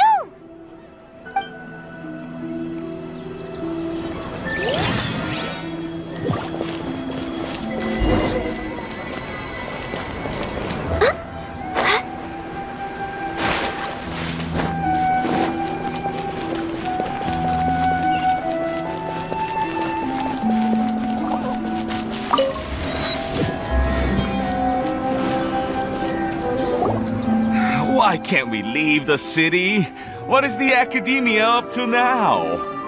Don't ask me. It's not like I can tell you anything. This is a direct order from the Grand Sage. Just wait until tomorrow. I have a real emergency. My goods have already arrived at Port Ormos. If I don't hurry, they'll be stolen. That's your problem. Make sure you make a request in advance next time. But it's not like you can just predict business matters in advance. It looks like the academia already announced a lockdown for Sumeru City today. How completely unsurprising. Let's go and question them. Hello, sir. Why can't we leave the city today? Here we go again. Don't ask me. I don't know either. We just received an order that no one is allowed to enter or exit Sumeru today. They didn't tell us anything else.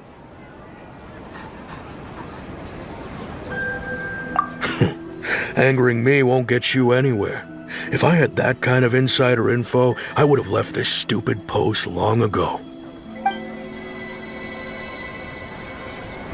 It looks like he really doesn't know. If we can't get anything out of him, let's take matters into our own hands. Why don't we climb over the walls? Those guards can't be everywhere at once. This is a good spot, and the guard hasn't noticed us at all. Let's hurry! Huh? Why? Are you going to leave Paimon behind? But what if things get really weird out there and you get into some trouble? Then Paimon won't be able to help you. Oh, Paimon knows that Paimon can't do much, but we've always been together, haven't we? Okay. Paimon will wait for you. Promise Paimon that you'll come back as soon as possible. Just a quick look. And please, be careful.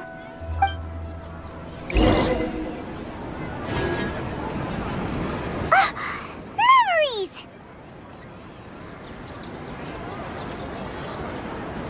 Traveler!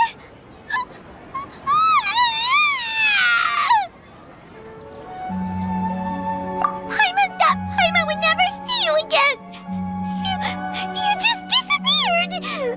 Paimon waited for you for hours and hours at the city wall and you never came back. You promised Paimon that you were only taking a quick look. Paimon, calm down. She's here now. I don't think she understood what you were saying. Paimon doesn't care. Paimon wanted to go look for you, but you also said that Paimon should stay. Paimon was so worried and so scared the entire day.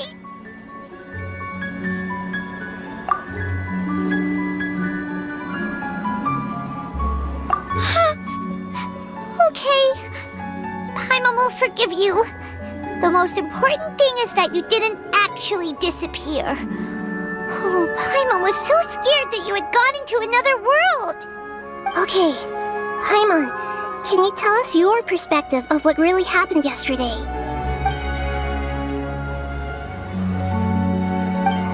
I see. Using two people's different perspectives. After that, you left the city. Paimon kept her eyes on you the whole time, but then you disappeared in an instant.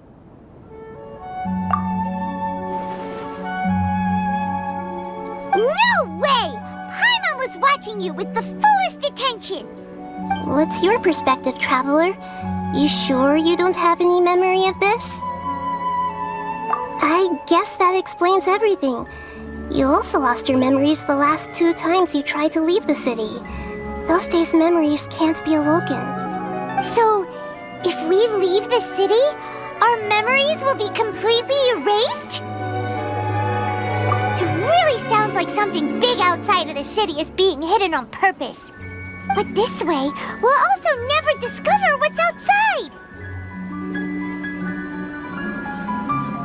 Something like a message?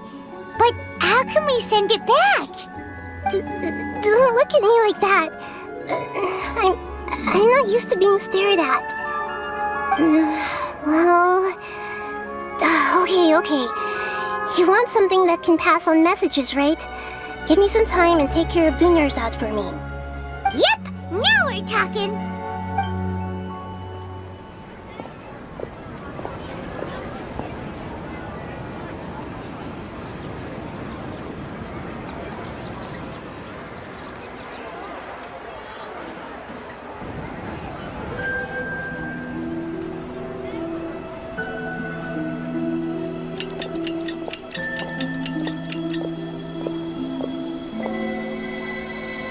I'm done.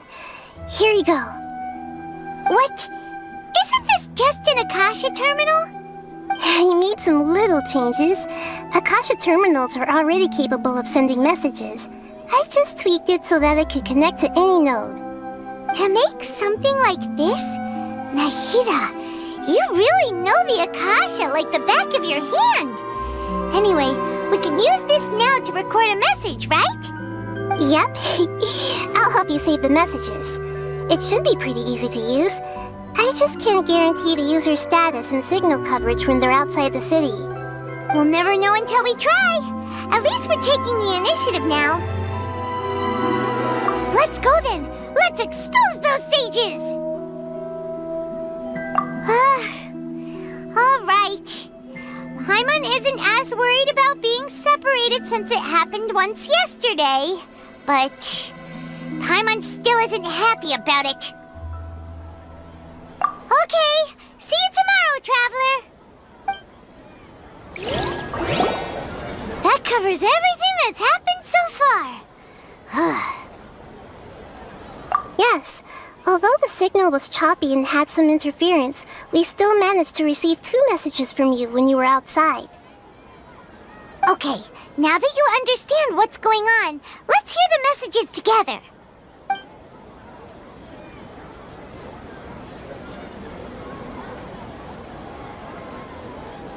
Can't go back. There are countless spaces here. Our Sub-Zero's festival in Sumeru City is just one of them. I've entered another space. Before me are flowing sandstone and howling fish. Impossible and surreal sights. All these spaces are empty, except for the occasional ones that contain mute puppets rather than people. I can't sense any human presence.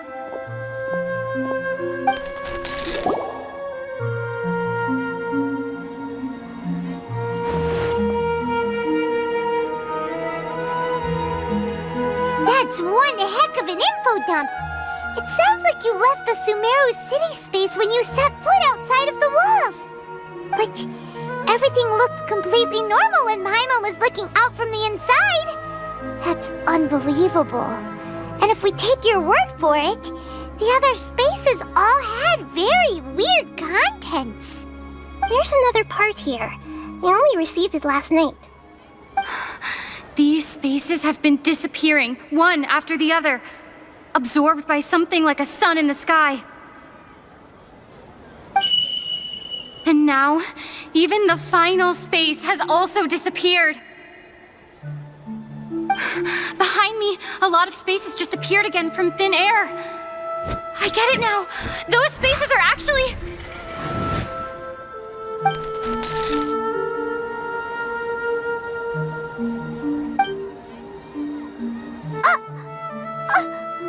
Why did the message end right there? What did the Traveler want to say? What are those spaces? Probably because yesterday just happened to end at that moment. Oh, right. Paimon did hear a beep from the Akasha. Did it come from here or from the message? The message. It should have come from the Traveler's Akasha terminal. After the beep, Traveler said even the final space has also disappeared. Traveler, what do you think that final space could have been?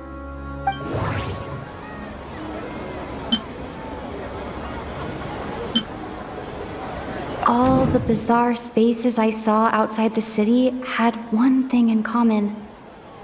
A lack of human presence. Was that space actually the real world? But wouldn't a real space just randomly disappearing like that be catastrophic? My impression is that each day in this samsara only ends at the sound of that beep from the Akasha.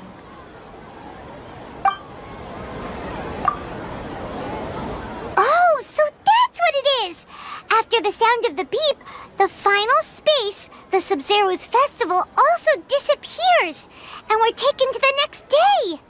Later on, Traveler also mentioned a bunch of new spaces materializing behind them. Do lots of new spaces appear every day? Paimon's head is spinning. Just what are these spaces anyhow? Well, consider this. For all the horrors of the Archon War, at its heart, it was just a game where a bunch of gods fought over 7 seats. So no matter how strange or spooky things may look on the surface, maybe all they point to in the end is a small and simple secret. Wow, the Archon War, huh? That's an analogy and a half.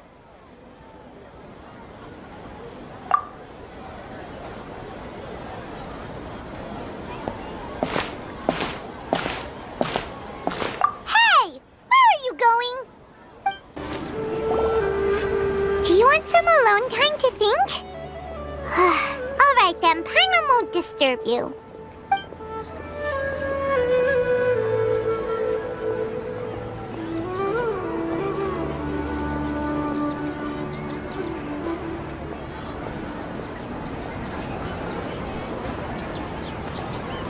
The dance of Sub-Zeros is about to begin. I'm going to go watch it. Okay. Why don't you go ahead, Dunyarzad? We still have some other stuff to do first. Okay then. See you later. Have you figured it out yet, Traveler? Time is ticking away. Awesome! What is it? Paimon wants to know. Oh, wait, no. Let's meet up with Nahida first. You can tell us both together. This time, we're gonna get to the truth.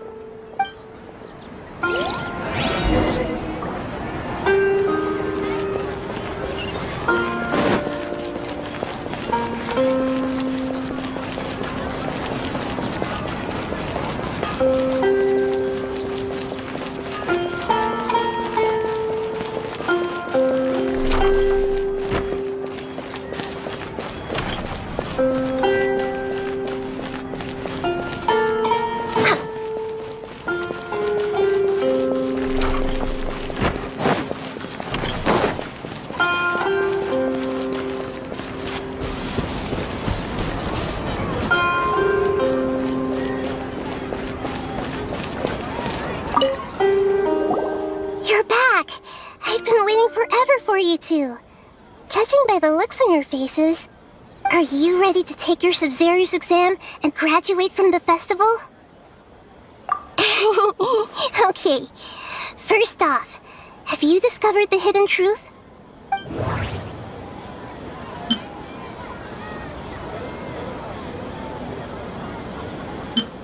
All the bizarre spaces I saw outside the city had one thing in common. A lack of human presence. Those spaces remind me of dreams, like the one I had in the Avidia Forest, except these have no sign of human presence. People in Sumeru don't dream. What a strange phenomenon.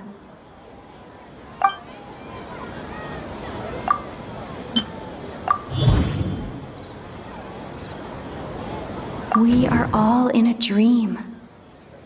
It isn't that the people of Sumeru don't dream. Rather, the Akasha is taking their dreams from them. People in Sumeru think they don't dream, but the truth is the Akasha steals their dreams without them knowing it. And those spaces with no human presence are stolen dreams without their host. That would explain why they sounded so weird when she was trying to describe them. Huh. So people in Sumeru do dream after all. In fact, we're all in one big dream together right now. Correct answer. Now, how did you conclude that the Akasha is capable of this? The Akasha relies on the power of a gnosis to operate.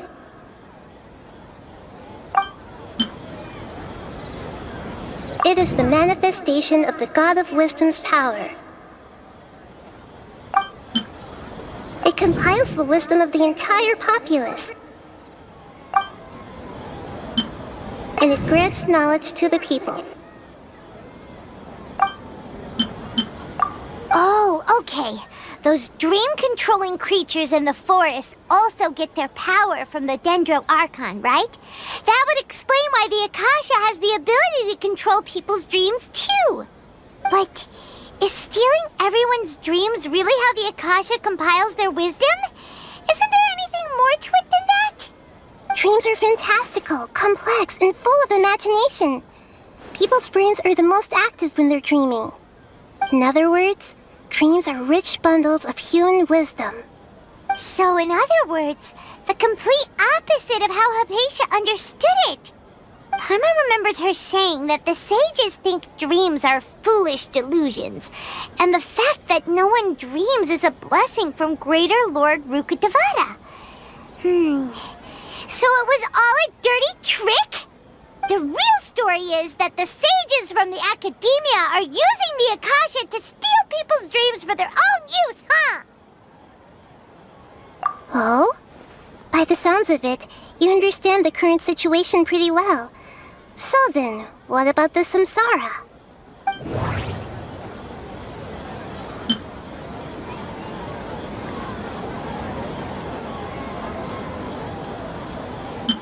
Grand Sage said, go celebrate the birth of that god to your heart's content. Did he mean something more?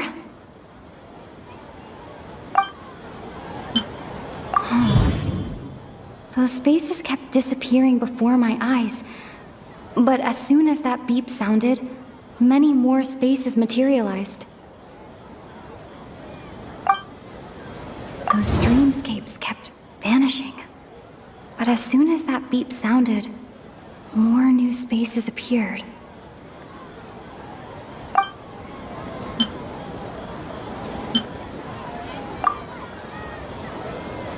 I can't seem to cohesively piece everything together.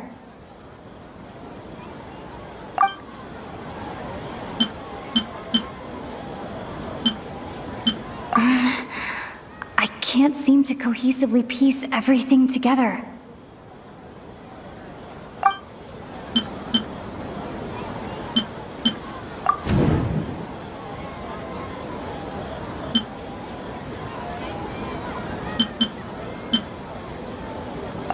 Correct.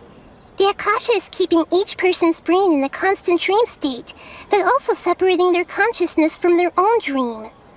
Their disembodied consciousness is placed inside the collective dream of the Sub-Zero's festival along with everyone else's, while their now vacant dreams are harvested by the Akasha.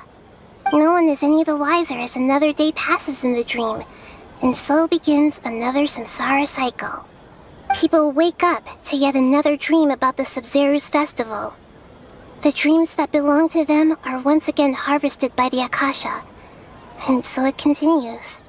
So, this is like a dream factory, and the Akasha is a dream harvesting machine. Did Paimon get that analogy right? Very good, Paimon. Using analogies well is an excellent habit to get into. Okay, so that beep we keep hearing is actually from our real-life Akasha terminals. Taking off our terminals in this dream doesn't do anything. Alright, last question. Who am I?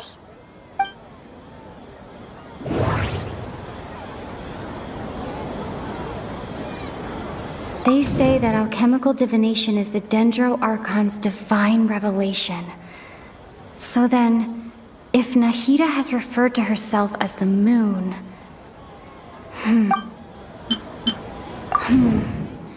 Now that I think about it, wasn't illusions hinting at the sage's deception of Sumeru's people? Now that I think about it, wasn't illusions a hint that we're all dreaming? So you noticed. I thought that one would be the hardest question. That's why I put it last. That wasn't hard at all. Even Paimon guessed that. Everything about you is different. We just didn't want to expose you is all. Now that you mention it, Nahida, you've been hinting to us since the very beginning. It's funny, thinking back to when we were asking all over the place for info about Lesser Lord Kusanali. Paimon didn't expect to meet you like this. Yes, those can wait until we're back in real life. On the other hand, I'd be happy to answer any more questions you have about here and now. You asked me this question before. My answer was, it would literally blow your minds. Now that you know this is all a dream, this answer should hopefully make more sense. Have you heard the saying, don't wake a sleepwalker? Likewise, if someone suddenly had told you all this instead of you learning it on your own, your notion of reality and dream would be thrown into irreversible confusion. I couldn't expose you to that kind of risk. That's why I could only give you very subtle hints and some suggestions. Long story short, I'm really sorry I had to keep you guessing.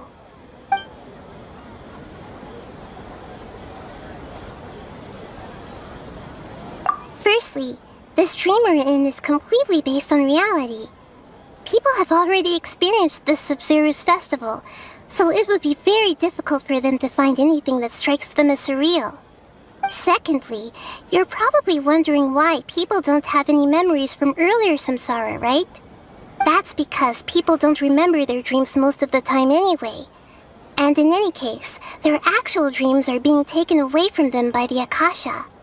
So whenever they wake up in this dream of the Sub-Zero's festival, they don't remember anything from their previous identical dream. That reminds Paimon. Traveler had a dream when we were in the Avidia Forest, but couldn't see what it was about after waking up. Is that an example of what you mean? Yes. Only after receiving the blessing of Dendro can a person gain the Dendro element's dream-enhancing power. That explains the feelings of déjà vu. Meanwhile, everyone else has no idea that they are in the Sub-Zero's festival samsara, while their dreams are stolen from them over and over again.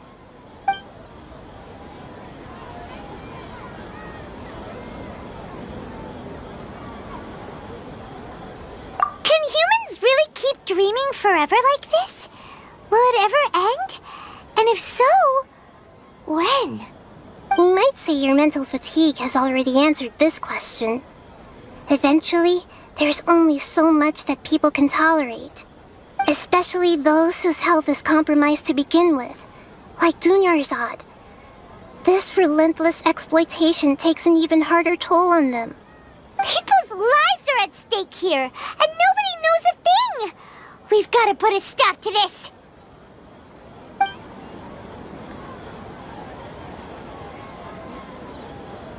I know, right?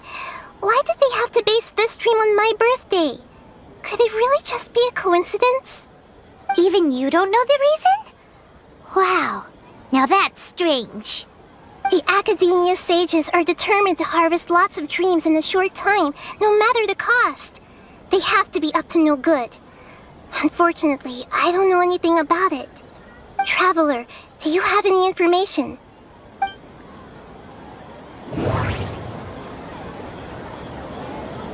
Those spaces remind me of dreams, like the one I had in the Avidia Fort. Grand Sage said, go celebrate the birth of that god to your heart's content. Did he mean something more?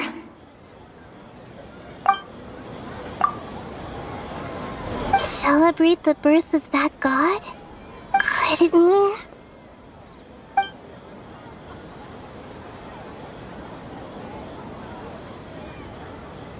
deceiving the people of Sumeru with no regard for their safety?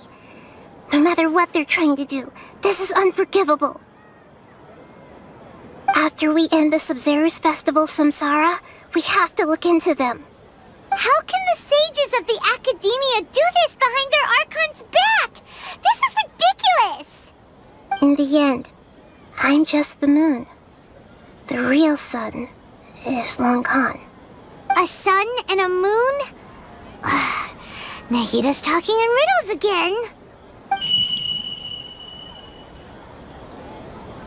Oh, we're out of time today! I'll tell you how to break free of the samsara tomorrow. See you then.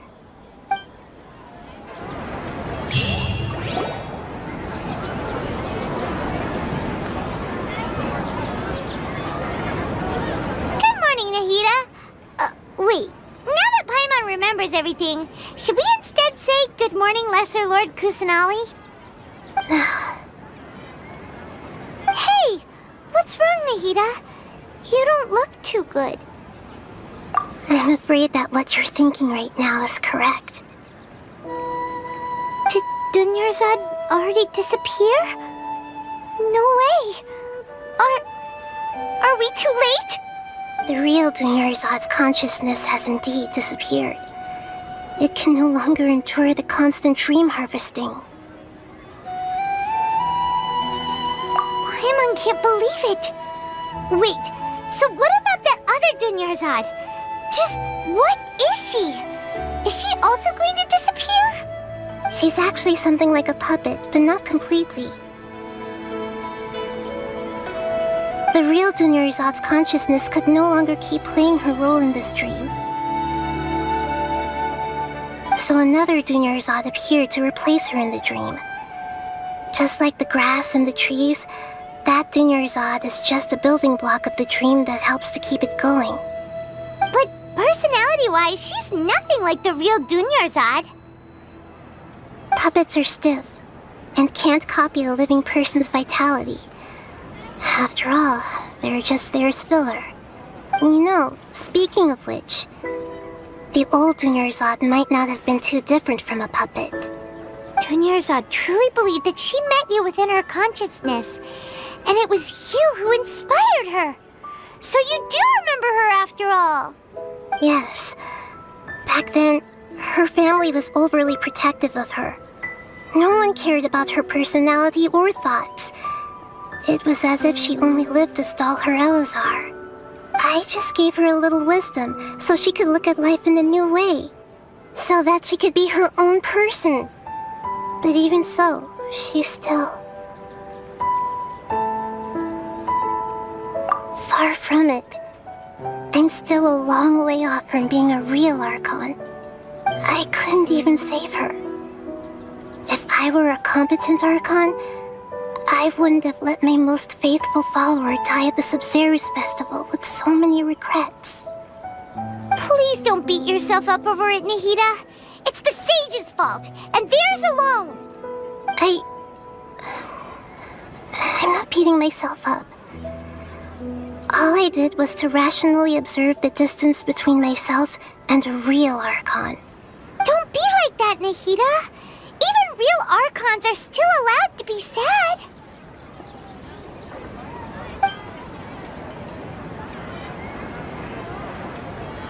To prevent more tragedies like this, we must end the samsara as soon as possible. Great, but how do we do that? Although the Sub-Zero's festival dream is under the Akasha's control, only humans can dream. Even the Akasha is unable to create them. That means this dream belongs to a host who created it.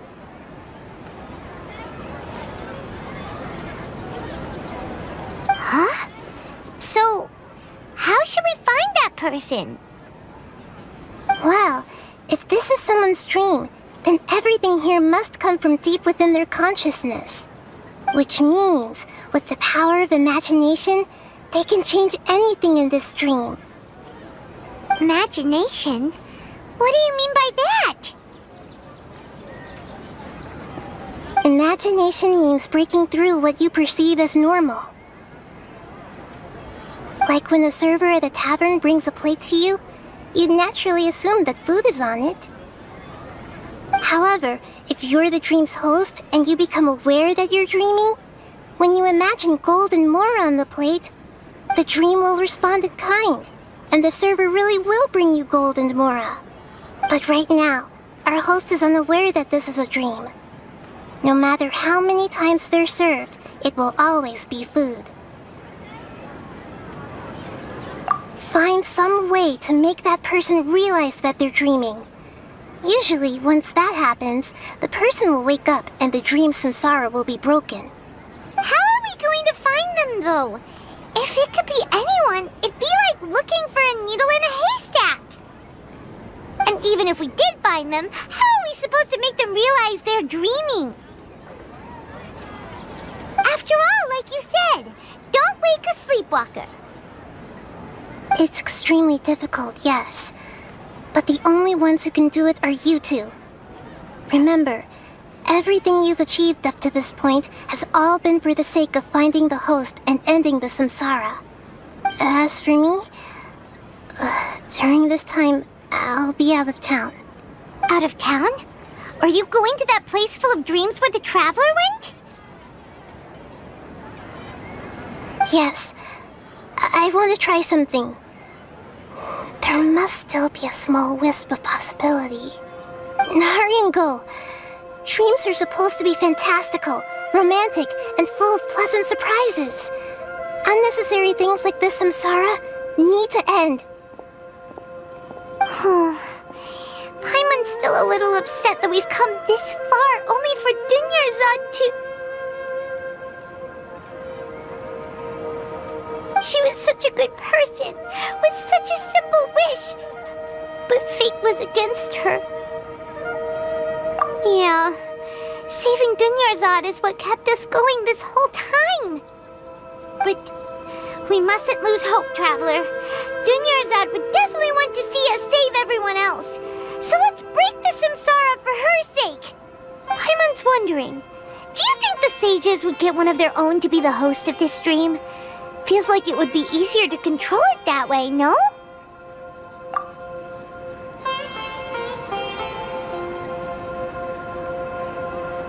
Huh. That's true. Plus, the sages probably weren't counting on there being other factors beyond their control, like Nahida and us. So, who do you think the host of the dream is? Oh, that would make sense. Ferris, the Knight of Flowers, is a symbol of the whole Sub-Zero's festival, right? Pretty core character. Let's go ask him some questions, shall we?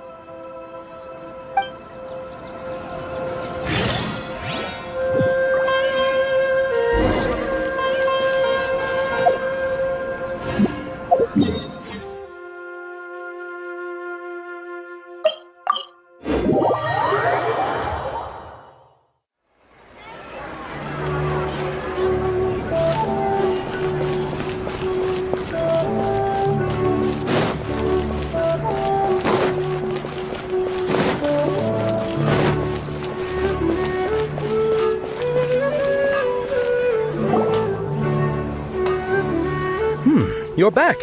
You left in a hurry last time. Is everything okay? Everything's fine. Just, it's a little hard to explain. Would you mind taking part in a little experiment with us? An experiment? That came out of nowhere. I'm listening, though. What do you need me to do?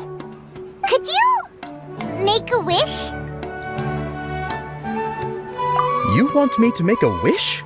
Is that a new Sub-Zero's festival tradition or something? Less questions! More wishing! Okay. My wish. Okay.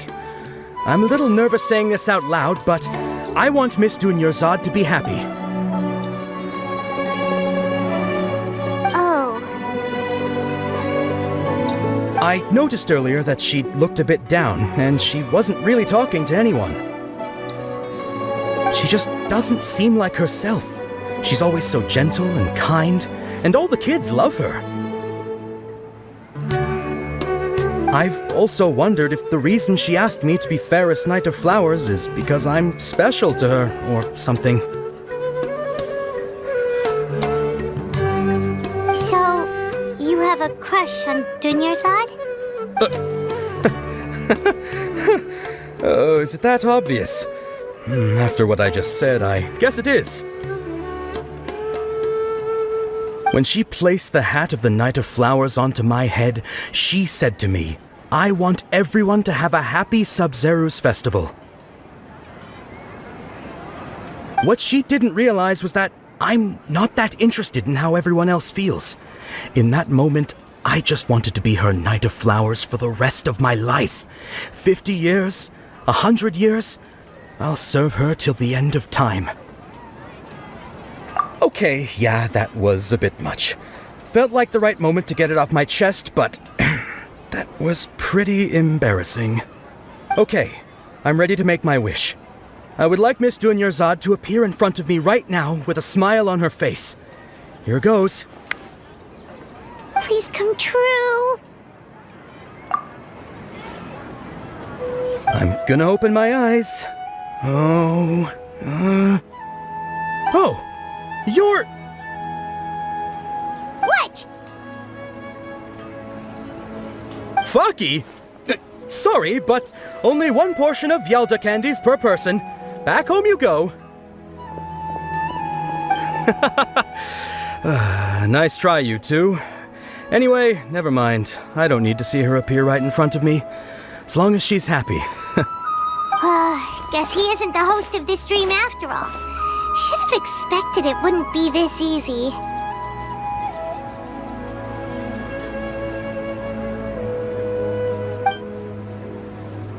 It seems like everyone who knows Dunyarzad loves her, but none of them has any idea that she...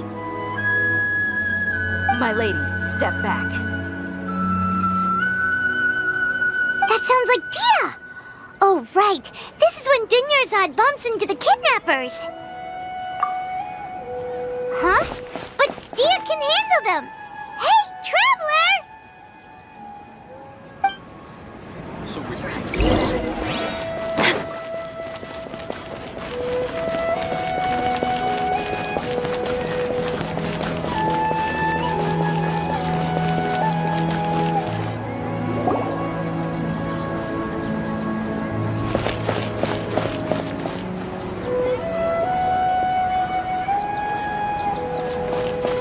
Oh, it's you. Great timing. Please take... Hey, this is my job. The homie Yannis pay me, not you. You... fine, alright. Knock yourself out. Why are you so worked up anyway? It's not like I don't trust your fighting skills. Anyway, watch yourself.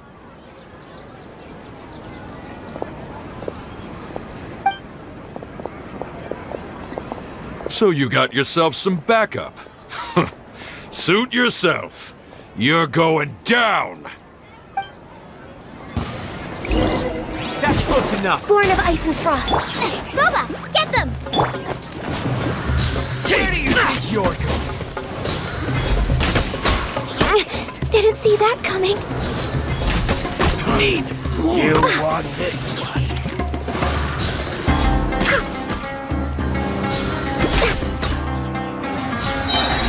I'll be back. Eat this! Where do you think you're going? I'll be back. Traveler, were you just taking your anger out on those guys? You and Nahida both. Dunyarzad wouldn't want to see you two like this. Oh, and speaking of her, Paimon just remembered something. Remember how during the first Sub-Zero's festival, before the Samsara started, we came here with Dunyarzad because she wanted to pick something up? She said it was because she had forgotten something. Okay, so Paimon's memory is working so far. Anyway, Paimon also remembers that she is staying somewhere around here. She pointed it out to us the night before the Sub-Zero's festival. Yeah, even if it's only a tiny clue, it'll probably still help us more than this needle in a haystack search.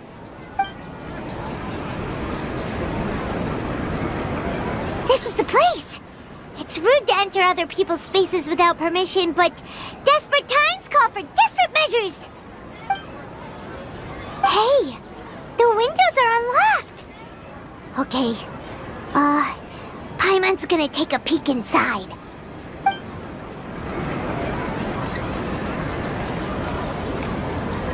This was only a temporary residence, so there was pretty much nothing inside except this book on the table.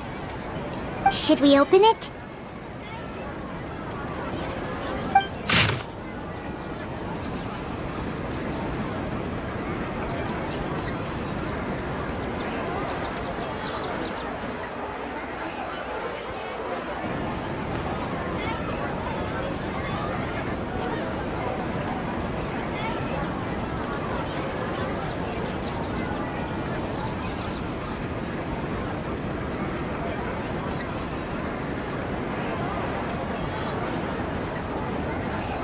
Wow, Dunyarzad wrote all of this. Sounds like she was always thinking of us even while we were away. Even though she was also busy preparing for the Sub-Zero's festival and had all her health problems to worry about. She must have wanted to give this to us as a gift on the day of the Sub-Zero's festival, right? If we hadn't found this book, we never would have known. But now that we know, we can't even thank her. Hey! Where are you off to now?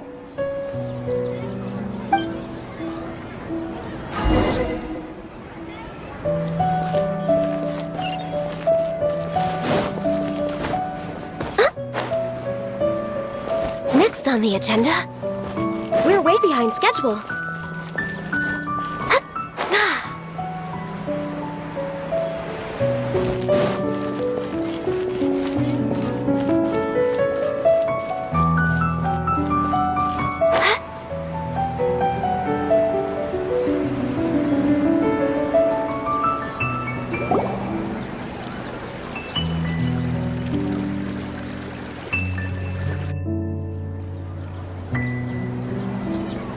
It's Dunyarzad's puppet.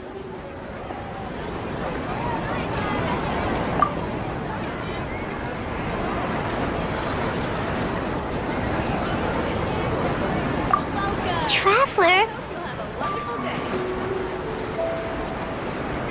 You must be exhausted. Come to think of it, we've been stuck in this place for a really, really long time. Heck, even the last time we were chatting happily with Dunyarzad feels like an eternity ago.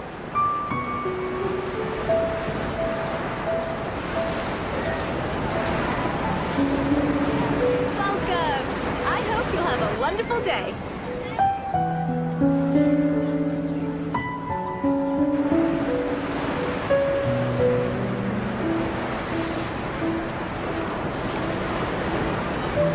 Paimon still remembers when we were sitting here, and the way her eyes sparkled when she talked about Milu's dance of Sub-Zerus. I hope you'll have a wonderful day. There will always be frustrations in life, but I know that the point of living is not to leave behind any regrets.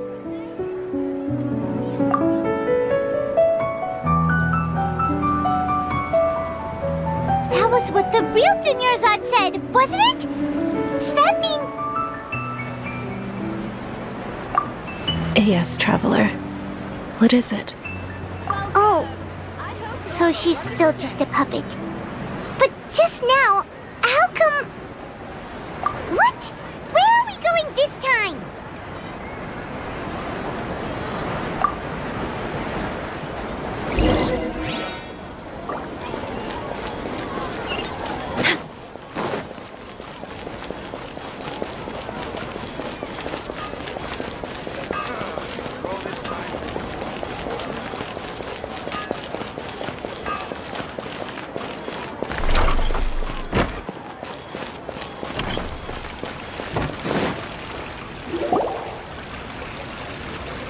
If you continue to resist, we will have to order an investigation into every single event organizer. The Grand Sage has already granted you much leniency. I advise that you exercise tact. How did things turn out like this?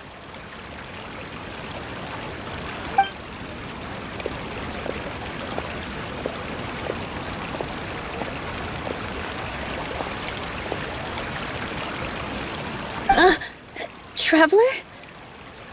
You don't have to get involved. He's a sage from the Academia. I don't want to drag you into this. Traveler? Traveler? What the heck are you doing? If you get arrested by the Academia, that's another day gone to waste.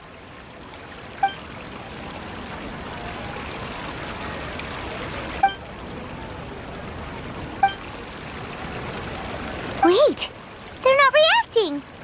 Have they been scared stiff? Oh, of course!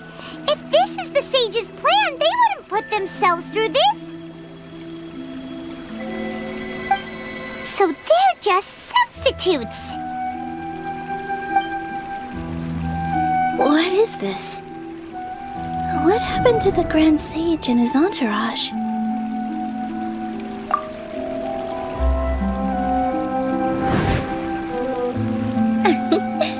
Like I said, they symbolize the goddess of flowers. It's just a shame mean that all the real Padisaras went extinct after her death? Yes. The Greater Lord brought forth new Padisaras in memory of the goddess of flowers. But she ultimately could never truly replicate that beautiful shade of purple.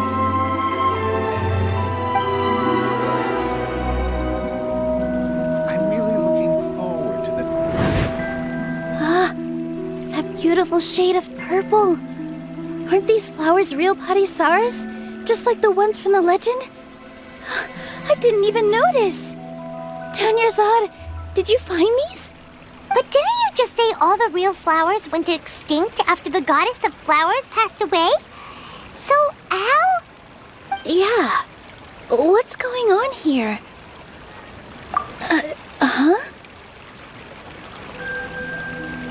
You guys are acting weird. But okay, I'll try.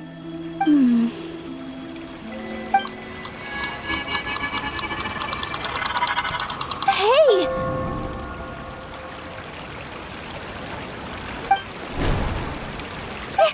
They disappeared! So Nilu's the host! What a surprise! Purple Padisaras don't exist in the real world anymore. But in Nilu's subconscious, they can appear as decorations on the stage. It's just like the example Nahida told us. People assumed there will be food on a plate, and Nilu assumed there would be real Padisaras in the flower pots. So when you saw the flowers, you instantly knew it was Nilu? But if we want to end the samsara, we need the host to become aware that they're dreaming. How should we make Nilu realize that? Am I dreaming? Huh? So I'm right. Is this Lesser Lord Kusanali responding to our celebration of the Sabzeruz festival? Wrong guess, but you aren't completely wrong either. The point is, what made you think this is a dream? As far as you know, people in Sumeru don't dream, right? Yeah, but have you heard the tale of the first sage? To prevent a calamity, he went on a journey to find the Dendro Archon. Ooh, sounds familiar. Dunyarzad told us a story like that when we first arrived in Sumeru City.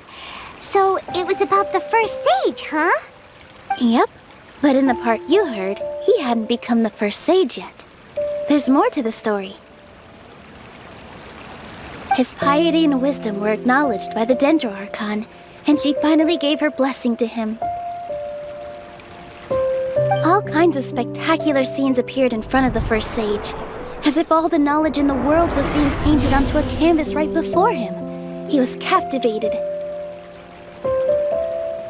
After who knows how long, he mastered all the knowledge he could comprehend.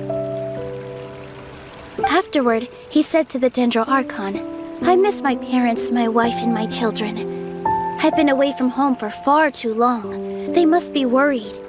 The Dendro Archon smiled. The next second, the sage found himself lying in his bed, as if he had just woken up from a dream.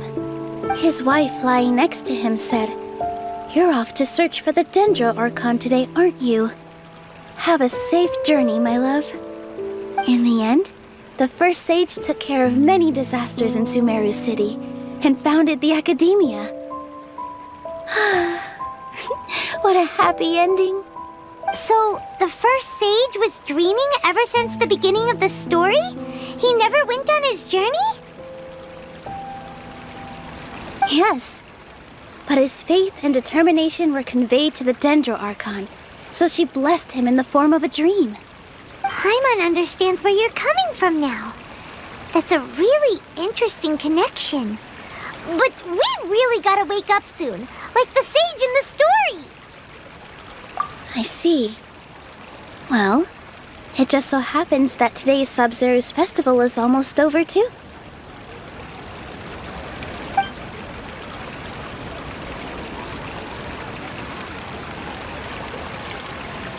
Since we're in a dream, let's make this final dance of Sabzeruz as beautiful as we can.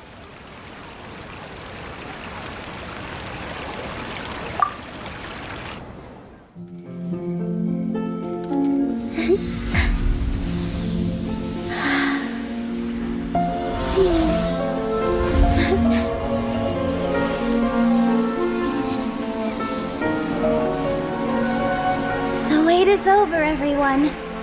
I dedicate this to our god, the Dance of Sub-Zerus.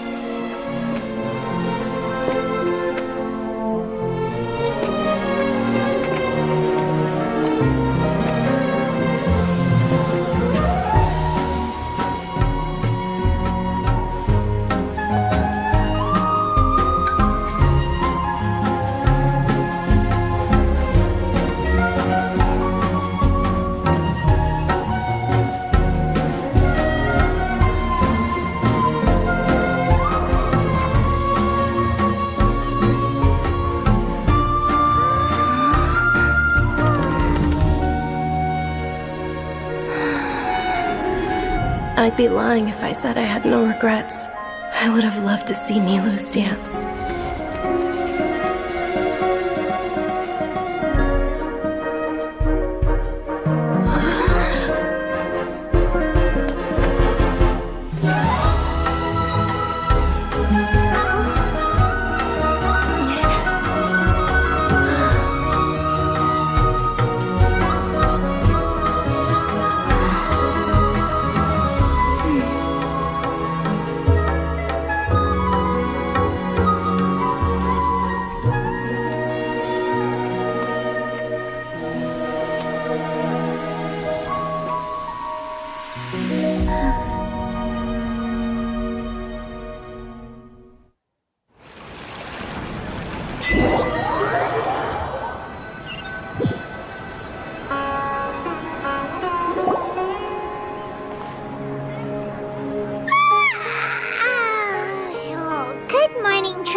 Feels like she's been asleep for the longest time. Paimon's head feels super heavy. Did we oversleep? Do you even remember going to sleep last night? Paimon thinks it was after the Sub-Zero's festival. The Sub-Zero's festival! Have we finally escaped from the Sub-Zero Samsara? Quick! Take off your Akasha terminal!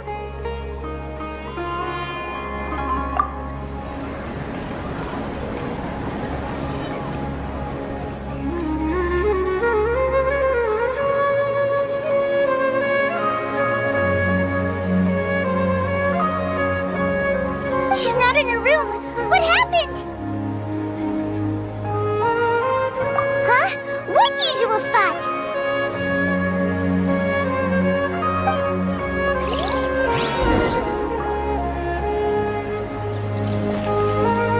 We're way behind schedule.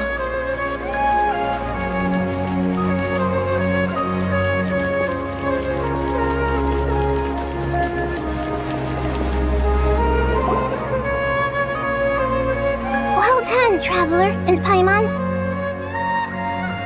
And thank you, Dunyarzad, for organizing the Sub-Zero's festival for me. I'm sorry, who are... Dunyarzad! You're okay! Oh, don't scare us like that! Oh, a Traveler Paimon. I have something amazing to tell you. I just had a dream, and I saw Nilou performing the dance of Sub-Zerus.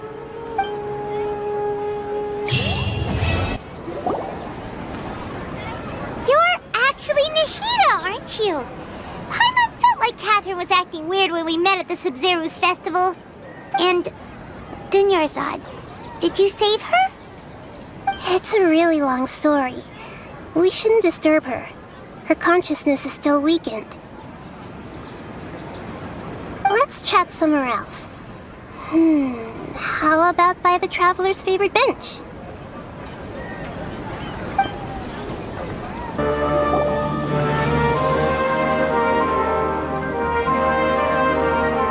Let's talk about Dunyarzad first. It's such a relief that she's all right. After we parted on the last day of the Sub-Zero's festival, I left the city and saw what the Traveler had described. Among the countless dreams, I found one that was growing fainter and fainter. This proved my suspicion. Once Dunyarzad could no longer bear the Akasha harvesting her dreams, her consciousness began to dissipate. But this also meant it escaped the Akasha's control. Such a small fragment of consciousness can't last for very long, though. It will return to its original dream, where both will gradually fade until they completely disappear. I used all the power I had to keep her dying dream alive as long as possible, but it still wouldn't have lasted for much longer if it hadn't been for you two breaking the samsara. So it looks like we did manage to save Dunyarzad in the end. Not a moment too soon. Huh? Why are you two smiling so happily? I thought you'd be so moved that you'd start crying. I need to spend more time observing human emotions. Both are fine. Everyone reacts differently. All right. You two must have a lot of other questions for me, right? After all, you saved my faithful believer. As your reward, I will answer any and all questions. At the Avidia forest, there was this incense that made the traveler fall unconscious and dream of a huge tree and a red sky. You also heard someone's voice, right? It said world and forget me. Yeah, so you do know! We've been wanting to ask you what that was about, and if the red sky was related to Conria. It seems like the traveler established a connection to Irminsul. That was a message left by Greater Lord Rukkhadevata's residual consciousness in Irminsul. Perhaps her last memory before she died. As you two probably know, Greater Lord Rukkhadevata disappeared after the disaster in Conria. The timings of these events do line up, so your suspicions are reasonable. A message from Greater Lord Rukkhadevata? We thought it was from the Scarlet King. The Scarlet King? That god who died even longer ago? Some present-day desert dwellers still worship him. You probably just heard some of their conspiracies. Okay, so what does the message mean? I still haven't managed to decipher it. Even the Akasha isn't currently capable of doing that. Greater Lord Rukkhadevata's residual consciousness in Irminsul seems to be contaminated with something that has a very dangerous aura to it. Many devoted scholars go mad as soon as they connect their consciousness. I've warned the academia about this many times, but people still keep falling victim to it. But I believe this is the key to saving Irminsul. That's why I've kept trying to decipher it. So the tree in the vision was Irminsul? Oh, Tainari also said that Irminsul is sick. Is it because of the contaminated consciousness? But even if you can't figure out what that vision was all about, it seems like our search for you was all in vain. The traveler wasn't affected after coming in contact with that consciousness. I've never seen anyone like that. With you here, we may have a chance at deciphering it. No, we must decipher its secrets. I've already eliminated all other factors that might affect Irminsul. This is the only one left. This puzzle has life and death at stake. It could determine Irminsul's fate, as well as Tivat's. To be accurate, I'm using the Akasha as a medium to occupy Catherine's consciousness. How did you do that? Poor Catherine. Does this mean you can also occupy other people's consciousnesses? Theoretically, I can enter anyone's mind as long as they're wearing their Akasha terminal. The Akasha is the legacy of Greater Lord Rukkhadevata. As Lesser Lord Kusanali and the first Akasha terminal, my consciousness has always been linked to the Akasha. I've always respected my people's free will, so I've never actually occupied their consciousness. When necessary, I just borrow this bionic Snezhnayan puppet. Hold on. Did we just learn some deep, dark secret? So Catherine is... No wonder Paimon felt something was off about her. What about your own body? Why do you need to borrow other people's? Don't Don't you live in the sanctuary of Surasthana? That story begins a long time ago. After Greater Lord Rukkhadevata disappeared, the sages found my newly born self and took me back to Sumeru. At that time, I was young and weak. The sages kept me in the sanctuary of Surasthana, ostensibly for the sake of protecting me. But I've hardly heard from them since. However, I do understand that they had hoped to find Greater Lord Rukkhadevata instead of me, a symbol of her passing. So, the sages basically put their new Archon under house arrest? How dare they! Why don't you teach them a lesson, Nahida? In some ways, they aren't wrong. Greater Lord Rukkhadevata was omniscient and omnipotent. Even after her death, the Akasha is still empowering this nation. And I'm still really far away from being able to call myself the God of Wisdom. Yeah, you got a lot of believers. Just look at the Sub-Zero's festival. Everyone who showed up truly loves you. Thank you for the kind words. But I honestly don't need physical freedom as long as I can connect my consciousness to the Akasha. Trying to find a way to save Irminsul is my life's mission and top priority.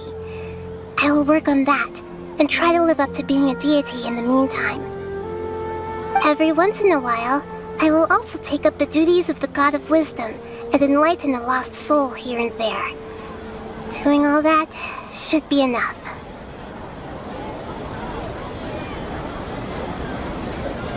There's never been any big problems with the Academia's governance of Sumeru. This is the first time I've seen them step out of line.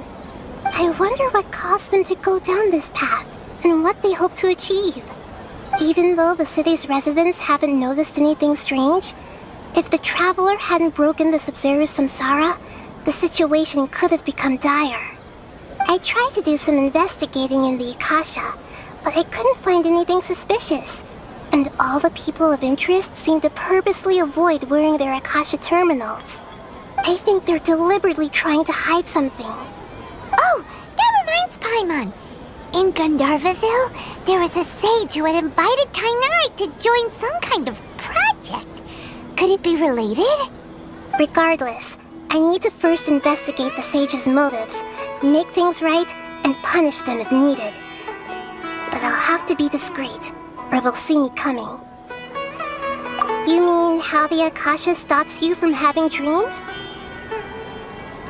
Yeah, it's been such a long time. No one's noticed something's up?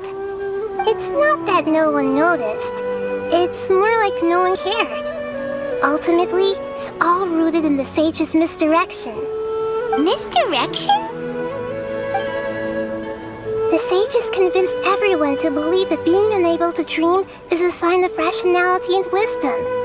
Not dreaming is a badge of honor in Sumeru, even if the truth is that their dreams are being reaped by the Akasha. With their propaganda in place, the sages can maximize their use of the Akasha to facilitate their research. Besides, Greater Lord Rukkhadevata must have created the Akasha in the hopes that it could be used to its full potential. That's why I've never come out strongly against this. Anyway, the perspective advocated by the sages drowned out any voices of doubt. By now, even those who never use Akasha terminals find it too shameful and embarrassing to talk about their dreams. Got it! I hope my answers were satisfactory, seekers of knowledge. To be honest, maintaining Dunyarzad's fading dream took a lot of mental energy. I think I may need to rest for a while. Oh, and you don't need to worry too much about the sage's activities for now. The Akasha won't be able to conduct another project on the scale of the Sub-Zero samsara in the immediate future. Go and get some sleep. Leave everything to us. What a relief.